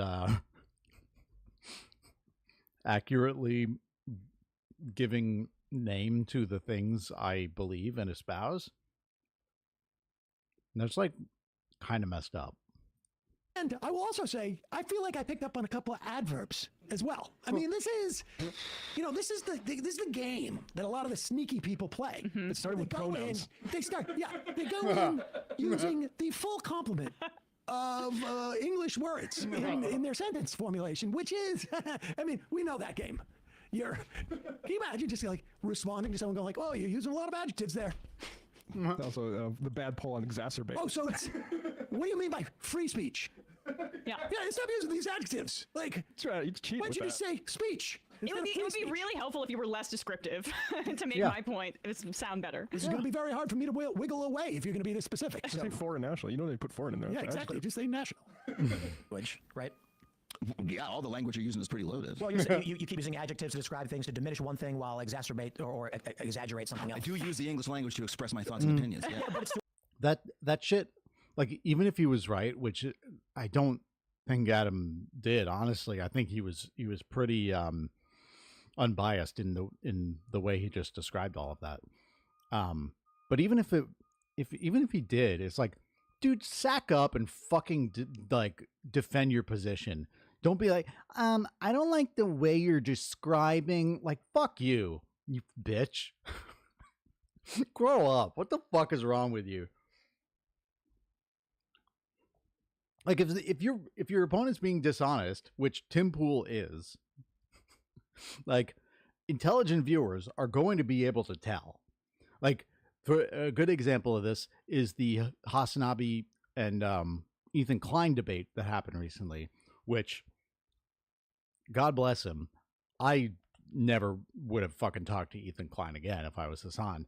That seems like a nightmare. But they had this fucking 5-hour discussion about how Ethan Klein approaches Israel and everything. And Ethan Klein is so like out of his mind with jealousy and like his just like kind of psychotic just like attachment to Hassan. He just completely revealed himself in that discussion, and like I don't know how Hassan does it, but he just like kept like plugging away at the points, and he walked away looking way better than Ethan Klein in that.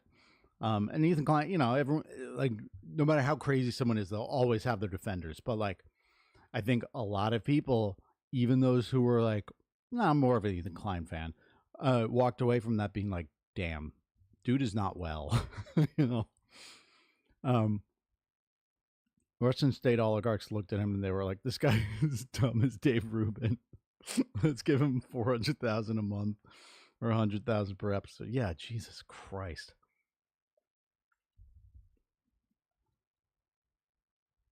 It's straw manning. It's not a legitimate. Pause it. Whoa.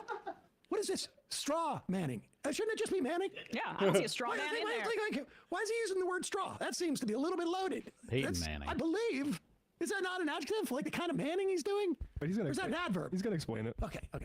But it's straw manning. It's not a legitimate attack of the ideas, right? So accosted on the street. Come on. She was arrested. Okay. She was arrested by a relatively large group of men compared to what a normal arrest would require, which I think they didn't need to do. So we can say she was arrested by several men, unmarked or plain clothes, which didn't need to happen. But I don't need to say like she was accosted by men on the street and like it was about a mild opinion. It's like, okay, listen. So I'm sorry. If she were arrested by a singular woman, taken into custody for her speech, for protesting a genocide or speaking or writing about it in a paper. That wouldn't change my analysis of the violation of her rights whatsoever. What is he trying to do with the like counting of the men that took her? He's reacting. Right, but and also it's like, you know, we can glean something from the fact that 5 men in plain clothes are sent to arrest one college student woman who's a college student. I don't know a good way to say that. Like that, yeah, that is a method of intimidation. Like there, because like Tim Pool said, there's no reason to do that, right? And yeah, it was a mild opinion. I believe she just like signed her name to a fucking letter that was like divest from Israel. Like it's nothing. Like it's really fucking ridiculous. Like if you can say she wasn't accosted, the problem isn't how she was picked up by the goon squad that didn't identify themselves, Tim, whether it was like with great manners or roughly. It's that it happened at all, and it's yeah. I mean, I think it does matter, but I see what he's saying. Like it's the violation of the rights doesn't come from like the intimidation and the number of people who arrested her, but that is part of the equation. Notable that he has, okay, you can quibble with accosted or whatever. He also quibbles with mild opinion. And you read that article, and it is absolutely mild. It is actually saying not what I believe, it's that the school should listen to the students who voted to divest. Here's the thing that also is complicated to me. Isn't accosted a verb? Yeah, that's tough. That's tough. You know, when you get out there and you start deploying verbs. Cheating. Come on. Those woke verbs. And you, she was accosted. Not even put on like some type of accent. She was accosted. And also he's granting that it shouldn't have happened. This is right.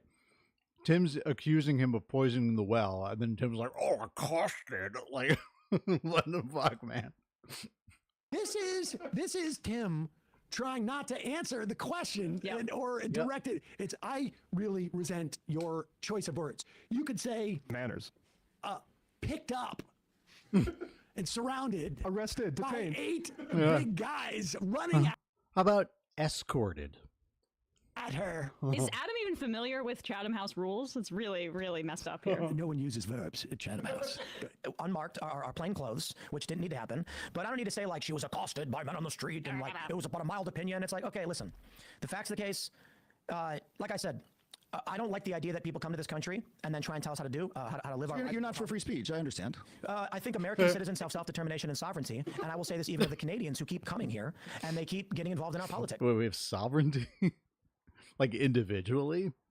We're sovereign citizens? I'm friends with some of them, but I think it's fair to say that there is an issue with Canadians, largely conservatives, who come to this country and then start advocating for conservative values in a country they're not from. So Tim, be honest. It's that meme, right? Be honest. Tim does not have a problem with Jordan Peterson and who's the other guy? Steven Crowder. There's got to be others, right? Other Canadian conservatives. Well, whatever. He does not have a problem with those guys. Like, please.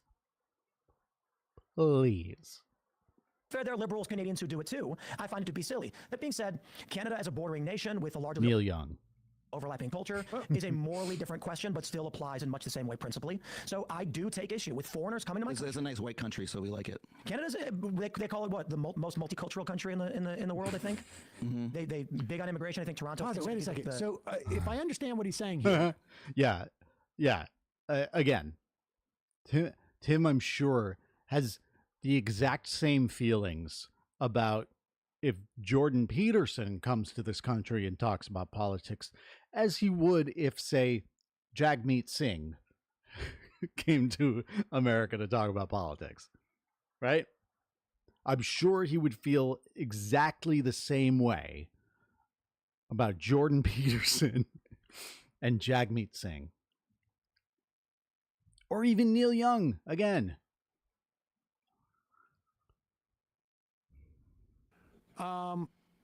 The physical proximity of the country And the physical proximity of the country dictates whether you can have an opinion on the politics. Now, he sometimes feels that some of these Canadians go forward. I wonder if he feels the same thing with Mexicans who also Very have close. What if they're from a country that's been victimized by our foreign policy? Are they allowed to have an opinion about that?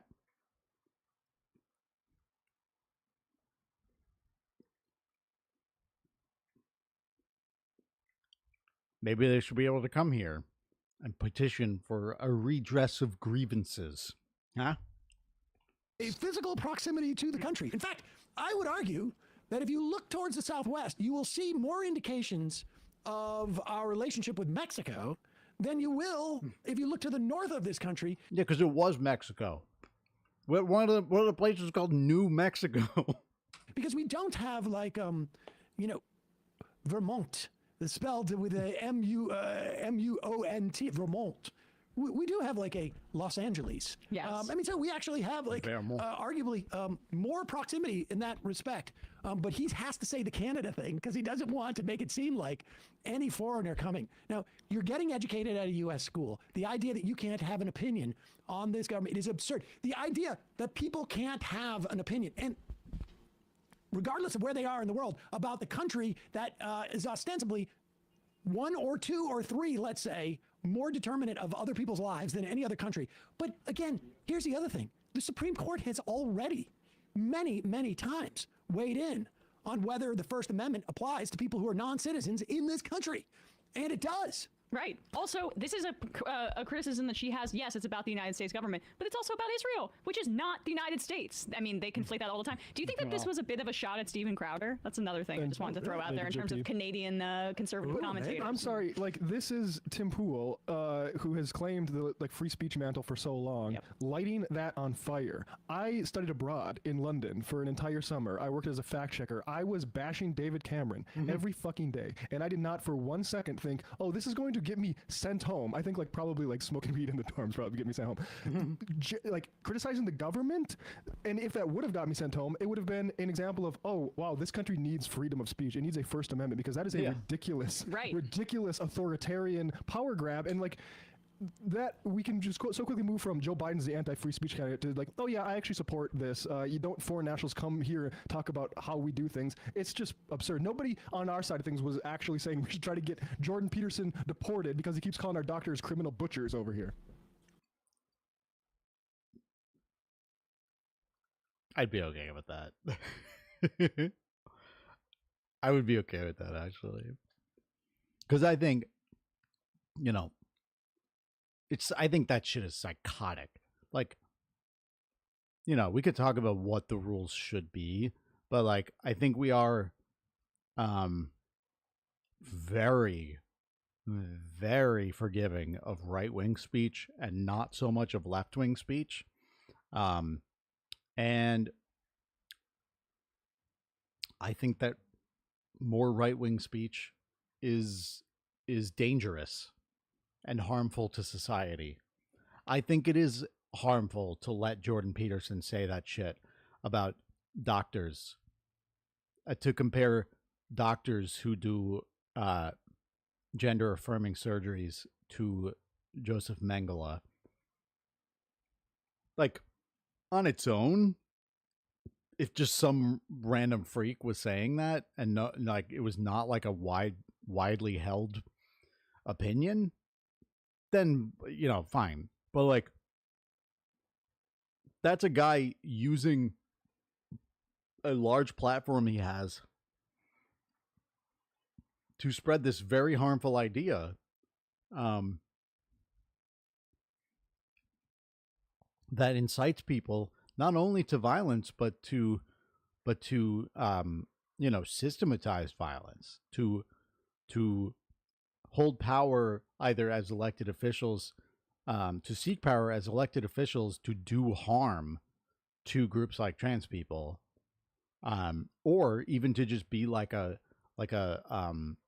dangerous, influential troll Libs of TikTok or Matt Walsh, who incited a bunch of fucking bomb threats at children's hospitals. the fact that they got away with that, there was not a fucking lick of goddamn accountability for that shit, is fucking insane. Like, no, I don't think that should be allowed. I'm an authoritarian leftist. Sorry. That's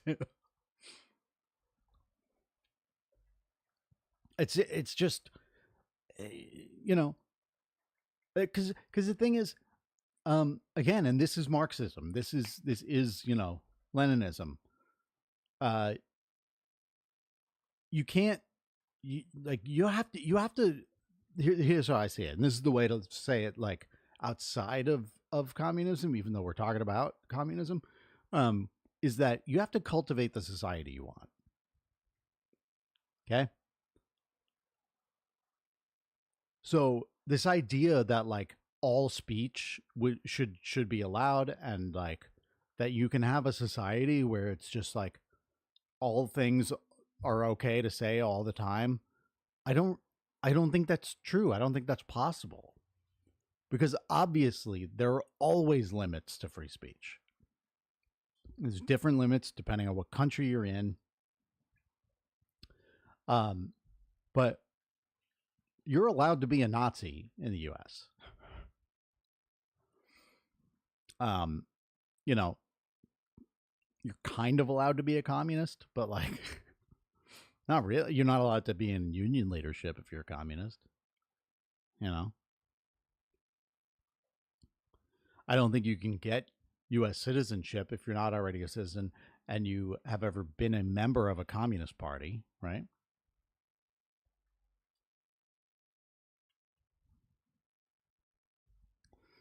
Only if they support removing Castro Chavismo. I forget what that was related to, but that's funny.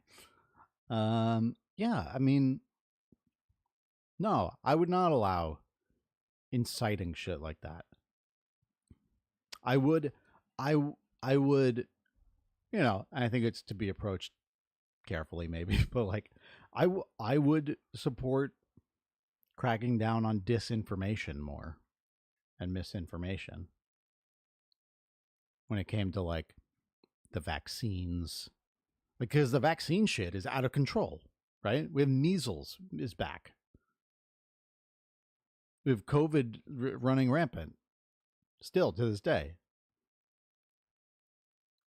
So, like, no, I wouldn't allow someone like Joe Rogan to have, first of all, to even have as much money as he has.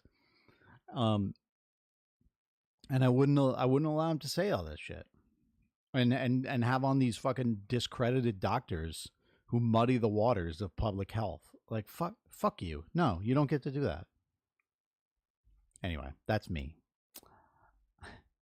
I'm a little authoritarian. I'm bad. The most multicultural city in the world. Yeah. So Canada actually is, you can call it a nice white country. That's technically the truth, but it also is very, very much in favor of immigration and diversity and all these things. Largely what many of the conservatives come here speaking out against. He's an advert. But without you know, So this is a country where And is that ruining Canada? Like, you know?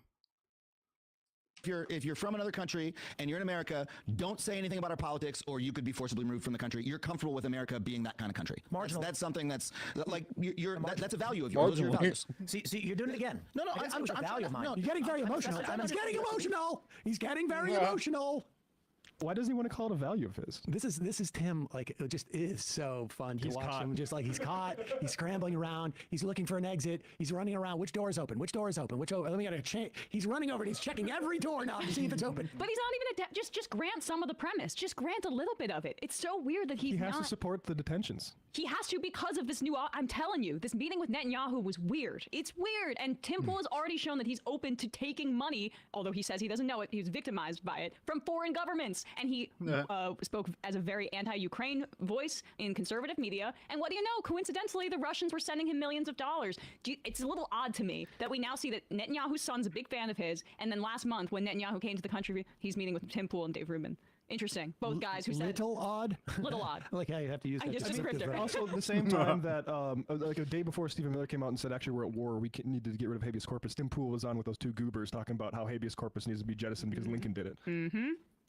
Marginal. That's something that's, or if you're from another country and you're in America, don't say anything about our politics or you could be forcibly removed from the country. You're comfortable with America being that kind of country. Marginal. That's something that's like, that's a value of yours. Those are your values. See, you're doing it again. No, I'm trying to understand what you actually believe. Yeah, I'd say marginally it's a good. Because I think that's a point of distinction. Like it's useful in a conversation like this to be like, okay, I have my value, you have your value. Pause it for a second. I guess I'm just a little bit confused because Tim has always said you are. What does he call me? Is he call me a consequentialist? You're a consequentialist versus a deontologist. Yeah, okay, and his deontologism, I believe, thank you, is that you work by principles. You follow principles. And you don't. So how are you marginally anything?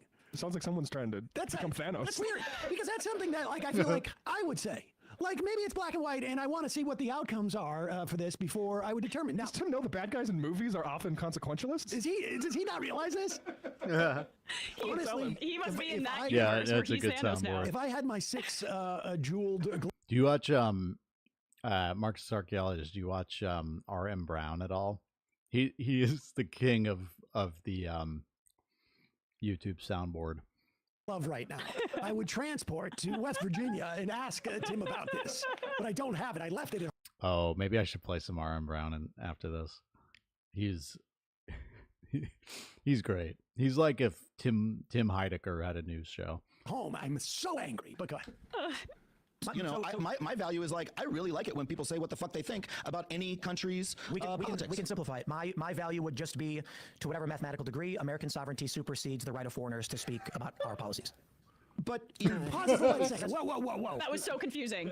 To whatever mathematical degree, our sovereignty is there. Wait, where do we find this kind of math? Yeah. So wait a second. So his understanding of the law or the Constitution here is that there is a multiple test. If our sovereignty is 2 times more important than free speech, then it remains Osterg doing a co-authoring an op-ed for a college newspaper. But it also strikes me that, like, wait a second. Shouldn't you know what that multiple is? He says to whatever degree, like he's still not answering the question. Yeah, we need a unified theory of censorship. I mean, listen, the law is your free speech can be curbed in certain instances if it is against the best interests of society, particularly safety or inciting. So, like, you know, the whole yelling fire in a crowded theater type of situation can be a. Yeah. He was such a free speech absolutist to the highest libertarian degree, except anything to do with Israel. Right. And you have to act like, you know, opposition to Israel is something that's like so far beyond the pale. And that's why they accuse us of like anti-Semitic sentiments and violence against Jews and all this shit that we haven't done.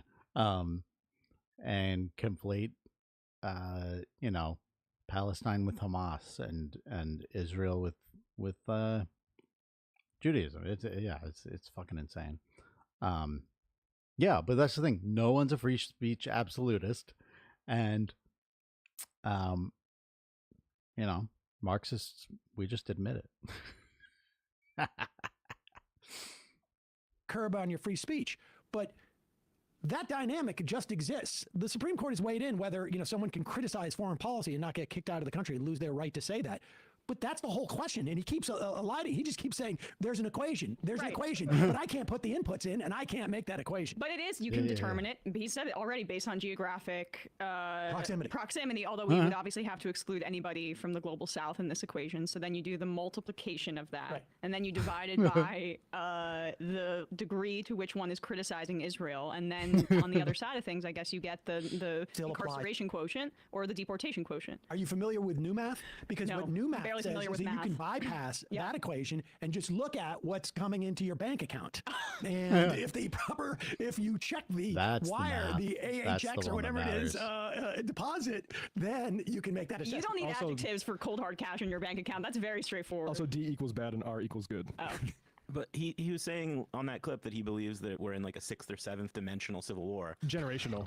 Oh, was it generational? Yeah, it was generational. Yeah, I handle the dimensional wars. I thought it was a quirk theory or something.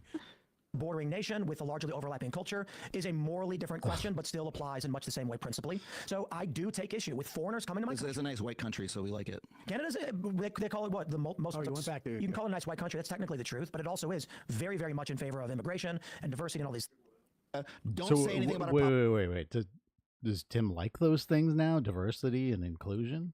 politics, or you could be forcibly removed from the country. You're comfortable with America being that kind of country. Marginal. That's something that's like that's a value of yours. Those are your values. See, you're doing it again. No, I'm trying to understand what you actually believe. Yeah, I'd say marginally it's a good. Because I think that's a point of distinction. Like it's useful in a conversation like this to be like, okay, I have my value, you have your value, and my value is like I really like it when people say what the fuck they think about any country's politics. We can simplify it. My value would just be, to whatever mathematical degree, American sovereignty supersedes the right of foreigners to speak about our policies.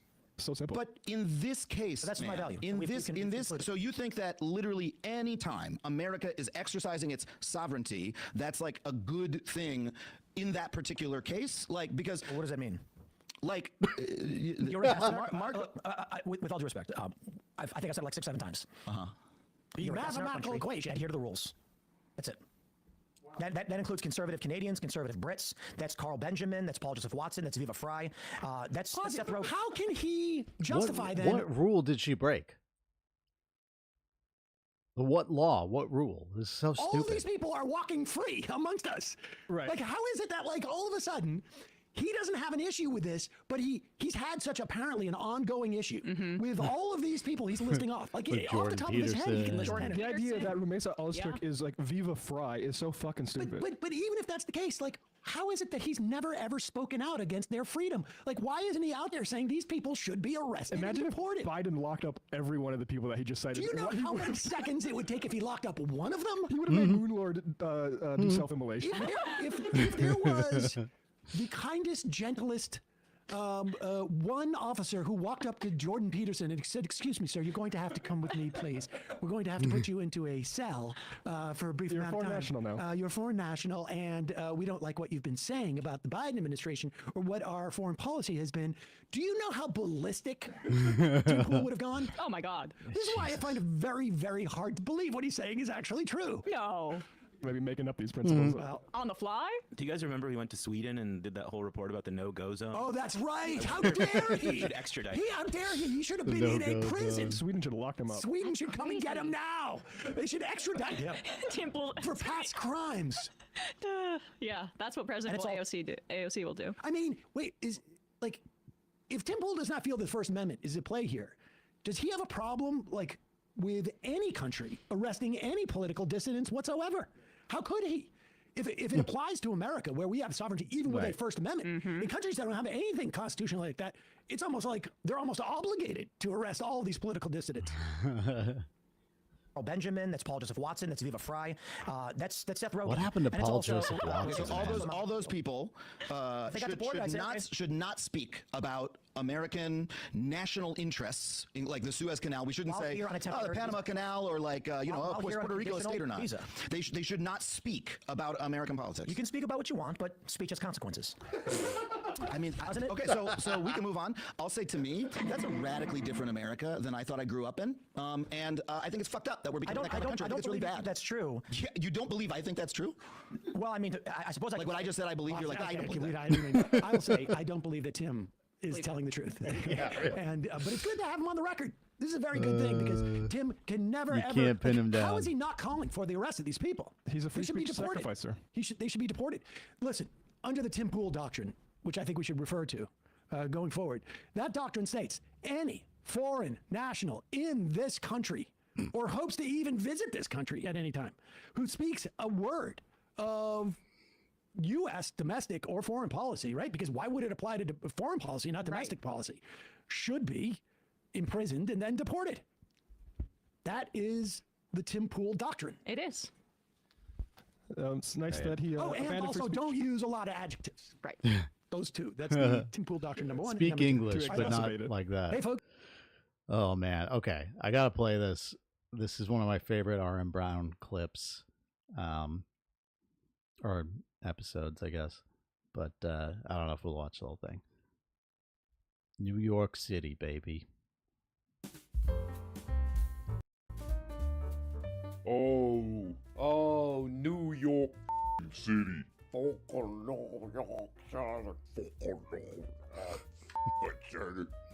York New York City. You can feel, when you're there, you can feel the excitement of this shit, man. I can picture it now. New York City. The Empire Strikes Back building. Golden Gate Bridge. Grand Canyon. Outer space. All this shit, dude. That's right, guys. Pull in a little bit, please. Today we're looking at New York City. What the hell's going on in that place? You know? But before we get to that... that intro alone is like my favorite R.M. Brown clip. Ooh, son of a... But yeah, his soundboard is amazing. A lot of it is like, you know, conservatives, right-wing media people. Time for person of the day. Oh my God, I can't. Zaddy, actually. Yeah. Wait, so, okay. Can I ask again what you saw? Yeah. You know, the reason why I probably haven't come out yet, because it's like so cringe, I did not see anything. What? Oh. I mean, I think y'all knew that. Okay. We honestly had no idea. Yeah. You said you did. No, I did not. The Those media. motherfuckers. You said this motherfucker's not real. I said that. Right. Oh, hell yeah. Oh, It's yeah, Tiffany remember this Gomez, lady? Right? That's her name. Tiffany Gomez. She's that motherfucker is not real. Ruined a plane ride for everybody lady. You know, delayed everybody's flight because she was, you know, she's doing this. Something like that. Bunch of people dressed up like her for Halloween. This right here is my favorite Tiffany Gomez Halloween moment. Here we go. Listen closely. Listen in the background. Telling everybody right now, I'm getting the fuck off this plane because that motherfucker is not real. Okay? Mom! What are you yelling about out there? Yeah, so that motherfucker is not real, lady. You know, for what, 2.5 weeks, everybody, you know, we're like, ooh, what's going on with this lady? Do you remember this? Like, you know, and now she... This was so frustrating. She was just like, no, I didn't really see anything. Like, what the fuck? Give me something. He's all but Make forgotten. something up. We've moved on to somebody else. We've moved on to somebody else as the spectacle of the moment. Who is it now? Amy Schumer? What'd she do? She killed a guy or something? I don't know. I haven't been paying attention. But I wanted to know what she's seen on that plane. Yeah. I wanted to know exactly what the hell she's seen. And turns out, according to her, nothing. So, mystery solved on the Tiffany Gomez case. Really bad move, Tiff. This is a personal message to Tiff. You should have kept squeezing. How did you not know that this is your moment of fame and you should have squeezed it for all it's worth? You know, come on, make something up, Tiffany. You know? Oh, yeah, what'd you see? Oh, I saw an orc back there in the plane. That's what I was just thinking of, the Haktua lady. It should have been like that motherfucker's not talking podcast or something. Like, come on. That motherfucker coin. Who's playing a crystal flute.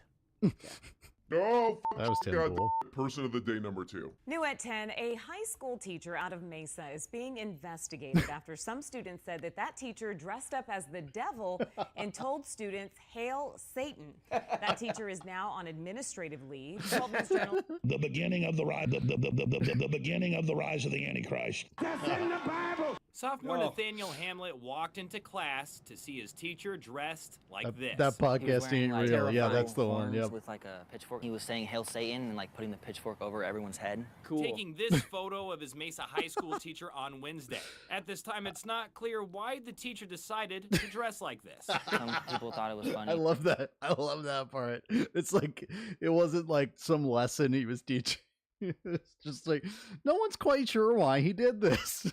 No one in the town of Mesa could figure out why someone living in a boring town with a very low-paying, boring job would do something to have fun. But Hamlet wasn't a fan of it. Kind of insulted because my faith, because I believe in God. I don't really like how he did it and what he did. When he asked the teacher to stop, and I said, "Don't do that to me," and I pushed it away.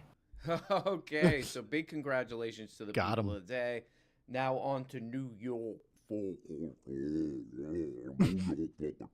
Did you guys hear about this Uber Lyft No, I settlement? did not. It's No, a I pretty did big not. deal. Massive. Did you guys hear about this Uber Lyft settlement? It's a pretty big It's deal. massive. Yeah, we're talking about hundreds of millions of dollars. So here's the Oh, wow. backstory. New York Attorney General Tish James is Who? calling this the largest wage theft settlement her office has ever secured. Oh, my God. So Uber and Lyft agreeing to pay $328 million for withholding money from the drivers. $290 million of that sum dealing with Uber. The Whoa. AG's office says from 2014 to 2017, Uber deducted sales taxes and black car fund fees from drivers' payments. That's how it happened. Exactly, when those Right. taxes and Oh. fees should have been passed on to the passengers. Right. Okay, this is a crazy little story right here. Uber and Lyft, they're in big trouble. They have to pay a bunch of money because what they were doing is stealing. So instead of paying their sales tax, there's also a rule in New York where you have to do this thing called the Black Car Fund, which is basically like, because there's all these taxi drivers and all this crap, and a lot of them are contractors, so these companies can save money. They're like, oh, you're on your own, bro.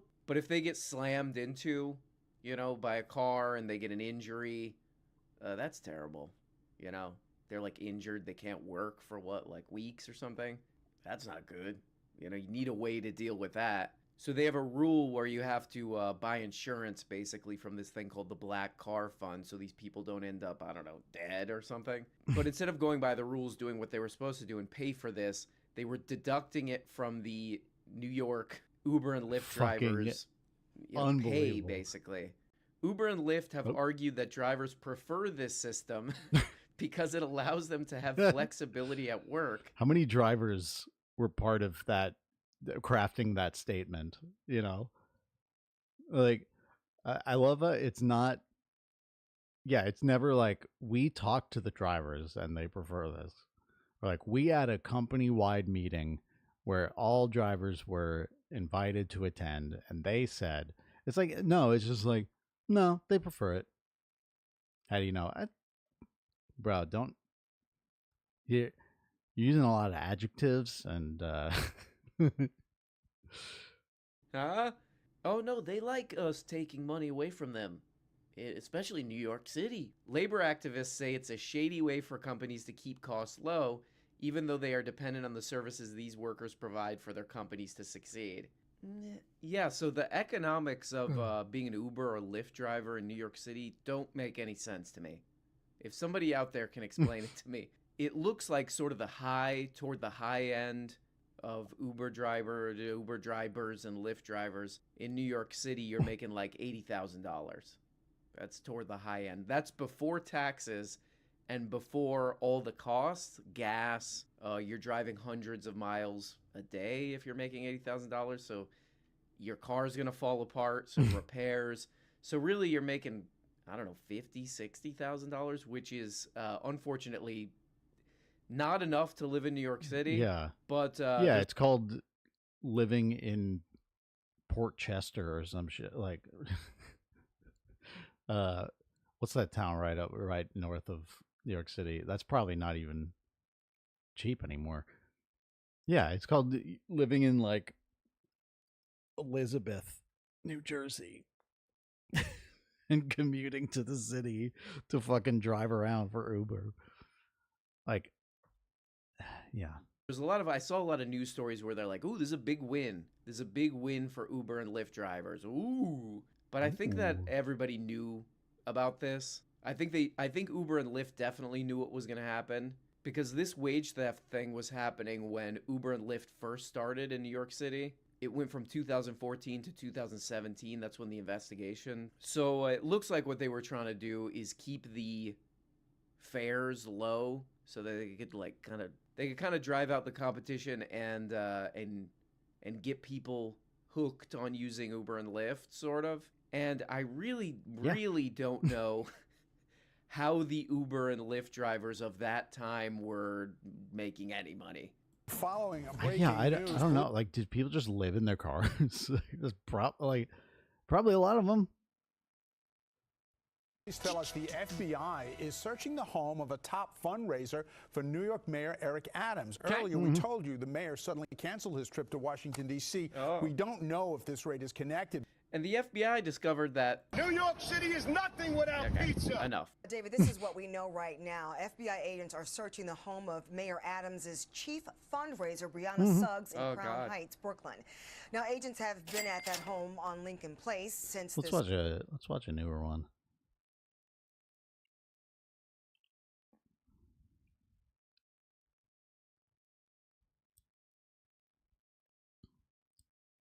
What's the most recent? Jordan Peterson loses his audience. Tim Pool uploads new craziest video. Oh, he did the Adam Conover thing. Let's see. Oh, let's do this. Ezra Klein. Ezra Klein is such a fucking such a fucking snake, this guy. Well, if he's had some of the biggest rap music hits in history, you agree with that, then why is this one not a good karaoke pick? Right. Okay, that does make sense. Okay, hey, I gotta go, bye. Hi, hello, hey man, hey, what's up everybody? Hi, welcome back to my show. Okay, what is this? Oh, we got a debate. I got a debate with Sam here. Sam, are you on the line? Hey, folks. Yeah, it's just me here, man. I got a lot of problems with you, and I want to debate you about it, man. Do you drink wine? Okay, here we go. Trying to discredit me. Yes, I had a few drinks. Has nothing to do with my, well, okay, I'm not at full capacity. You can pause or cancel at any time. Really? Thanks, man. You're a good guy, man. We are back. Sam Cedar on the Majority Report. Emma Vinglin out today. It's Where a the hell pleasure is she? to welcome back, I guess. You're a maybe little it was baby. Years and Been a years minute. ago. Been a minute. Ezra Klein, New York Times columnist, host of the podcast, The Ezra Klein Show, also Never heard of him. co-author of the new book, Abundance. Oh, God damn it. I heard about this. This guy's got a book. You got a book? This guy's got a book. It's number 4 right now on the Amazon charts. It's right under my book, which is How to by Tassan Parker. So stupid. So yeah, I've been seeing this guy on all these podcasts, Lex Fridman, whatever the other one is. And Sam Cedar kind of debated him. Uncle Sam. Toilet. No, come on, man. So, this book's a big political thing. This guy's doing interviews all over the place. Sam's doing a debate with him. Let's check it out. Let's check this out and see if we can get into it. Let's see if we can clap back. That I hear on the left. Let's take housing, because I also think it's very important to ground things in like a specific case. Okay. Texas builds more housing than California. Right. It builds more housing than New York. When people move to Austin and Houston and Dallas, they build homes. When people move to San Jose and San Francisco and Los Angeles, they don't. Like, look at Austin, for instance. You bring up Austin. In the course of Austin, costs went up. Rents went up. It became expensive there. Rents have gone down in Austin because they built so much. They built so much. I really want to hold on what you said the first time. But San Francisco has concentrated money in a way that let that guy talk, man. Change. Okay, great. So they're talking about Austin here. Austin, Texas. Costs went up, Ezra.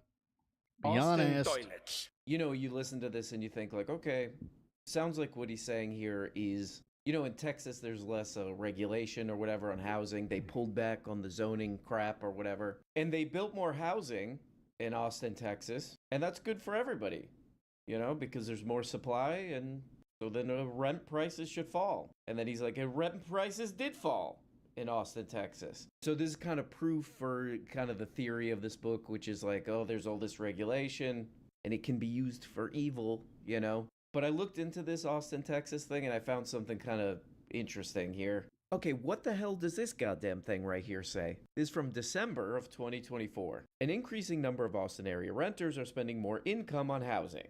More income? What is that?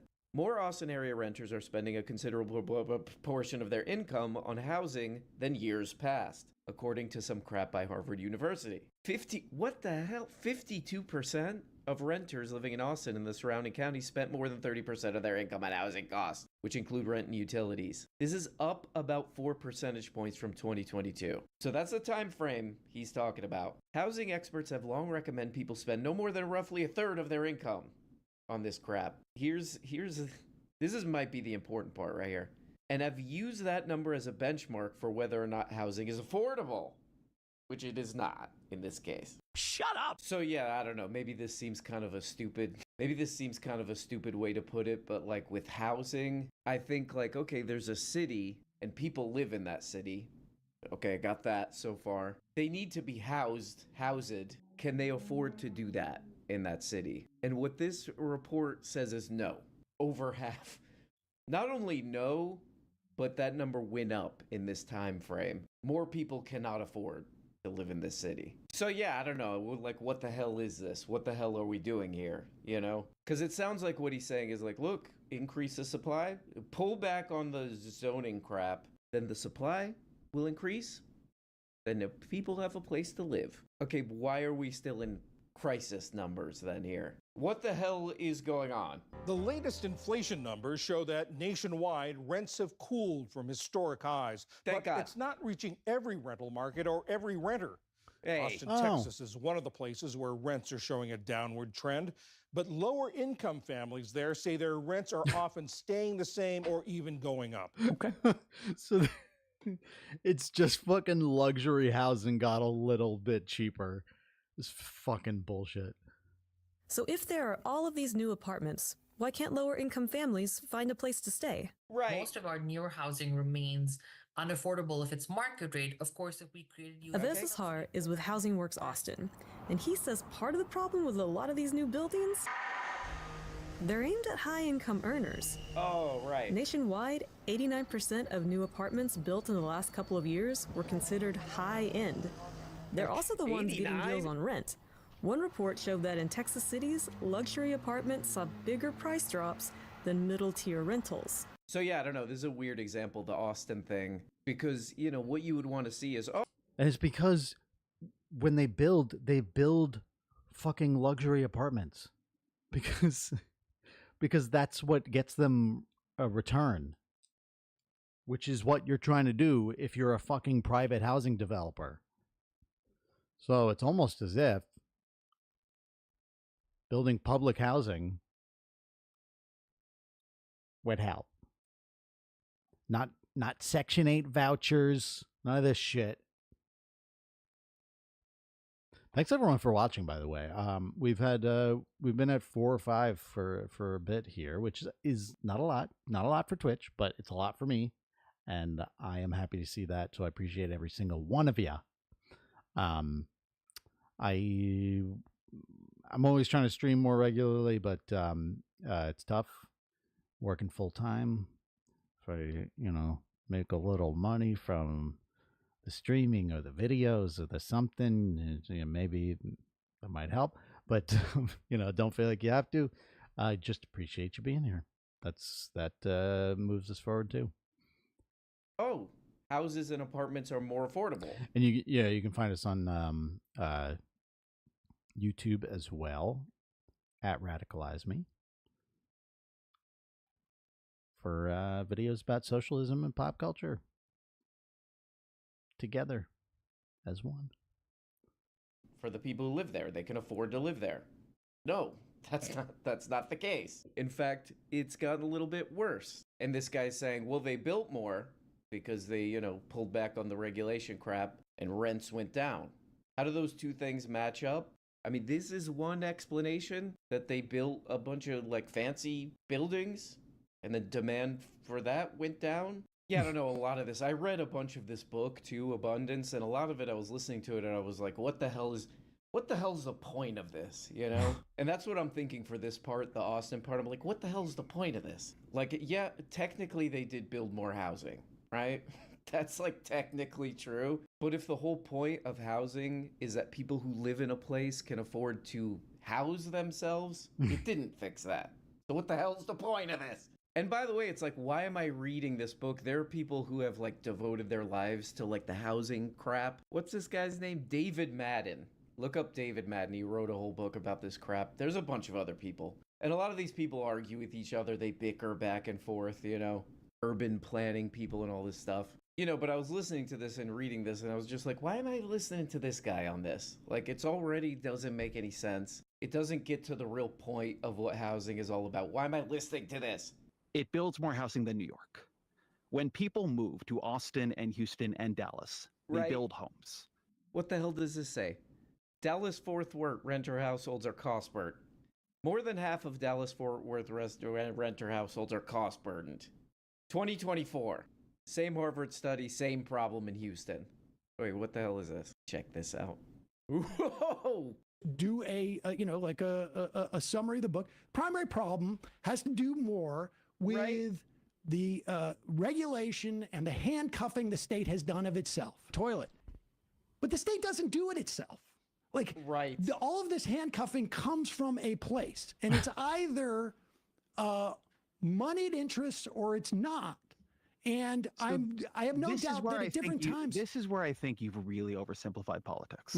Take it back. I want to try to find the right example, because I think if we stay high, I command we you to just take that back, are man. like yelling about this abstract question of money. Don't talk to Sam like that. But okay, this is an interesting part right here where Sam, that's this guy. Toilet.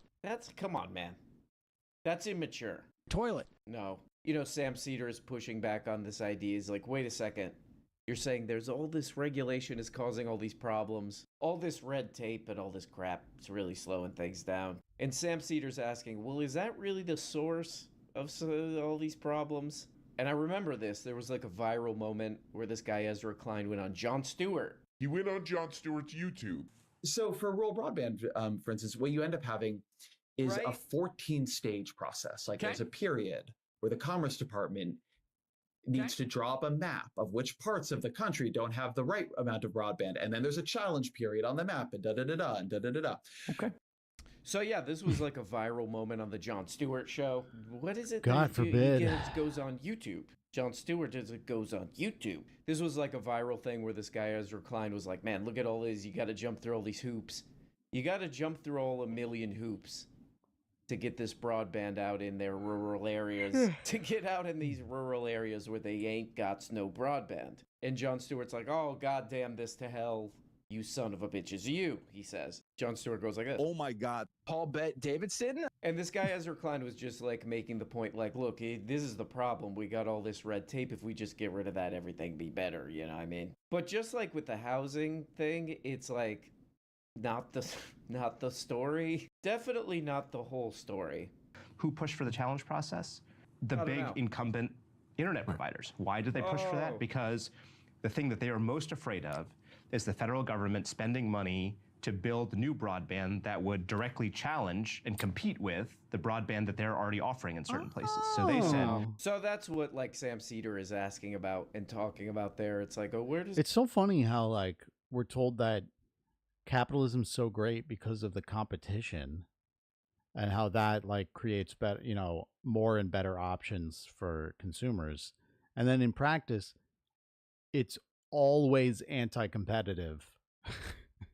And as Marx told us, tends toward monopoly. Because what are they competing for? They're not competing to fucking share market share. They're not competing to they're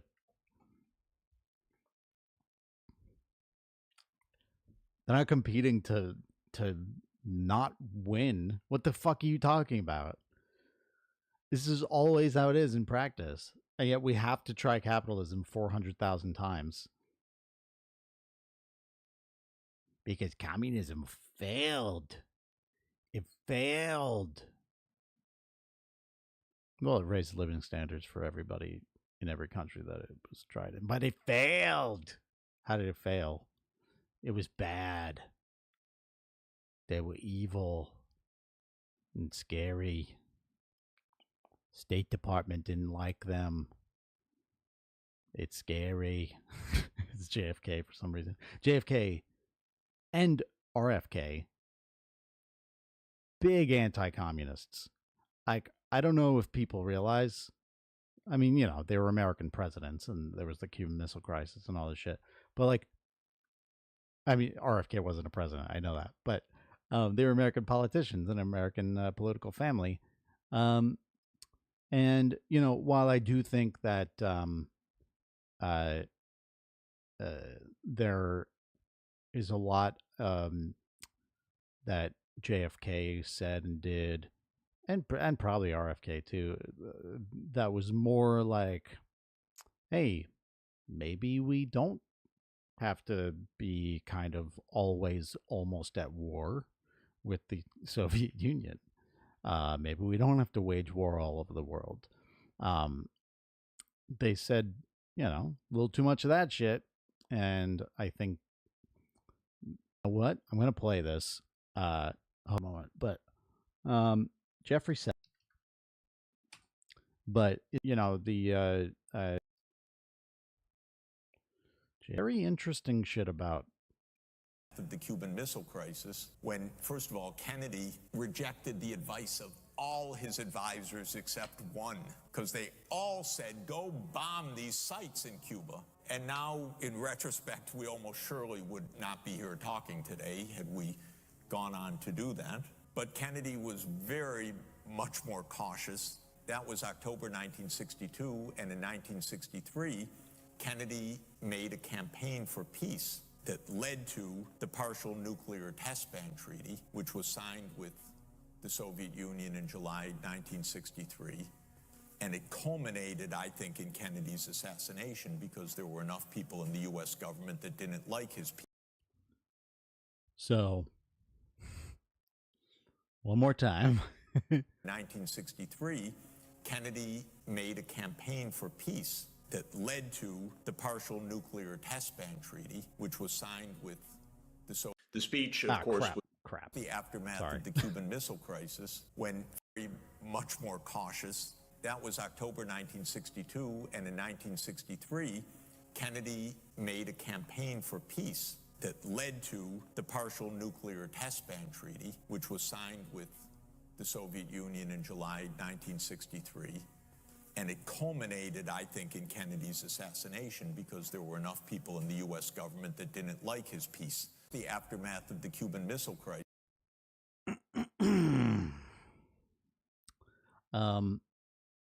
Yeah, let me see if I can find the rest of it because I think he says a little more about what's his name? Fuck. Who shot Kennedy? Lee Harvey Oswald. He says a little more about him being like a CIA asset and maybe a little bit of an inside job there. Very interesting shit. Fuck. Where's the...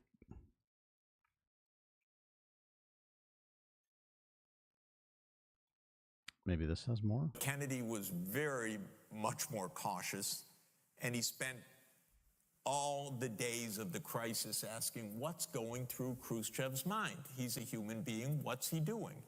And he finally came to the realization, this is not meant by Khrushchev to be the end of the world. This is not meant, we can both pull back. And that's what they ended up doing. And then that was October 1962. And in 1963, Kennedy made a campaign for peace that culminated, that led to the Partial Nuclear Test Ban Treaty, which was signed with the Soviet Union in July 1963. And it culminated, I think, in Kennedy's assassination because there were enough people in the U.S. government that didn't like his peace initiatives. And so I think it was an inside job. And I think the evidence grows all the time that it was. But in any event, Kennedy's idea was the two sides can make peace. And when he said that, and he said it in the most beautiful terms, and his speechwriter was a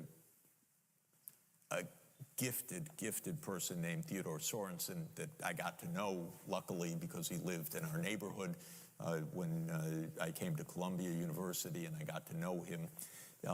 He said in the most eloquent and beautiful words imaginable, we can make peace even with the Soviet Union, even at the height of the Cold War. And he said it so beautifully that when Khrushchev... Yeah, it's worth watching the I won't play it here. It's too long, but like it's worth watching the JFK peace speech. It's I think you'll find it if you just search JFK peace speech, but it's the 1963 commencement speech at, I think, American University. And it was President Kennedy gave the fucking commencement speech, and this is what it was. It was the peace speech. And when you hear it, you know, again, it is anti-communist. He is anti-communist, but when you hear it, you'll understand what Jeffrey Sachs is saying here.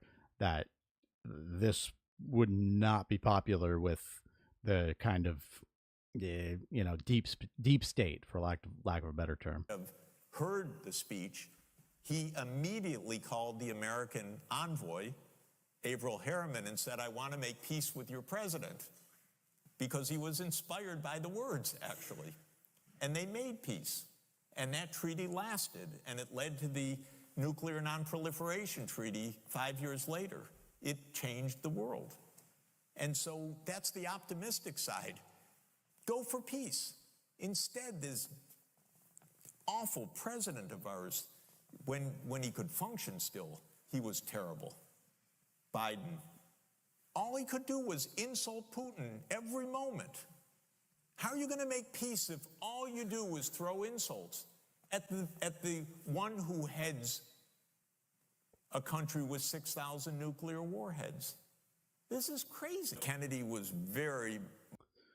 So yeah, that's Jeffrey Sachs there. Ooh, man. All right. So I got to get up and go to work in the morning. Again, now if you would like to support the channel, there are a handful of you now, so I can start to say this. No, don't feel like you have to, but if you can, you know, I am trying to monetize Radicalize Me so that I can do it more. So, you know, if you feel so inclined, I would be super duper grateful. But, you know, following is great too. So you'll hear about when I'm live. You can subscribe on YouTube. That's free. At Radicalize Me. That's it. That's how you find it. You know where to find me. But yeah. See you later, Giordano. Everyone else. Yeah, so it's yeah. Follow on Twitch, subscribe on YouTube, and if you're like a super fan, patreon.com/radicalize me. But thanks, man. Yeah, it was great having y'all here. Always more fun when we have some people watching, some people talking. It's a good time. Okay, yeah, so we'll try to do it again. You know, maybe, you know, sometime next week, if not sooner. And stay safe out there. Shit's about to get crazy.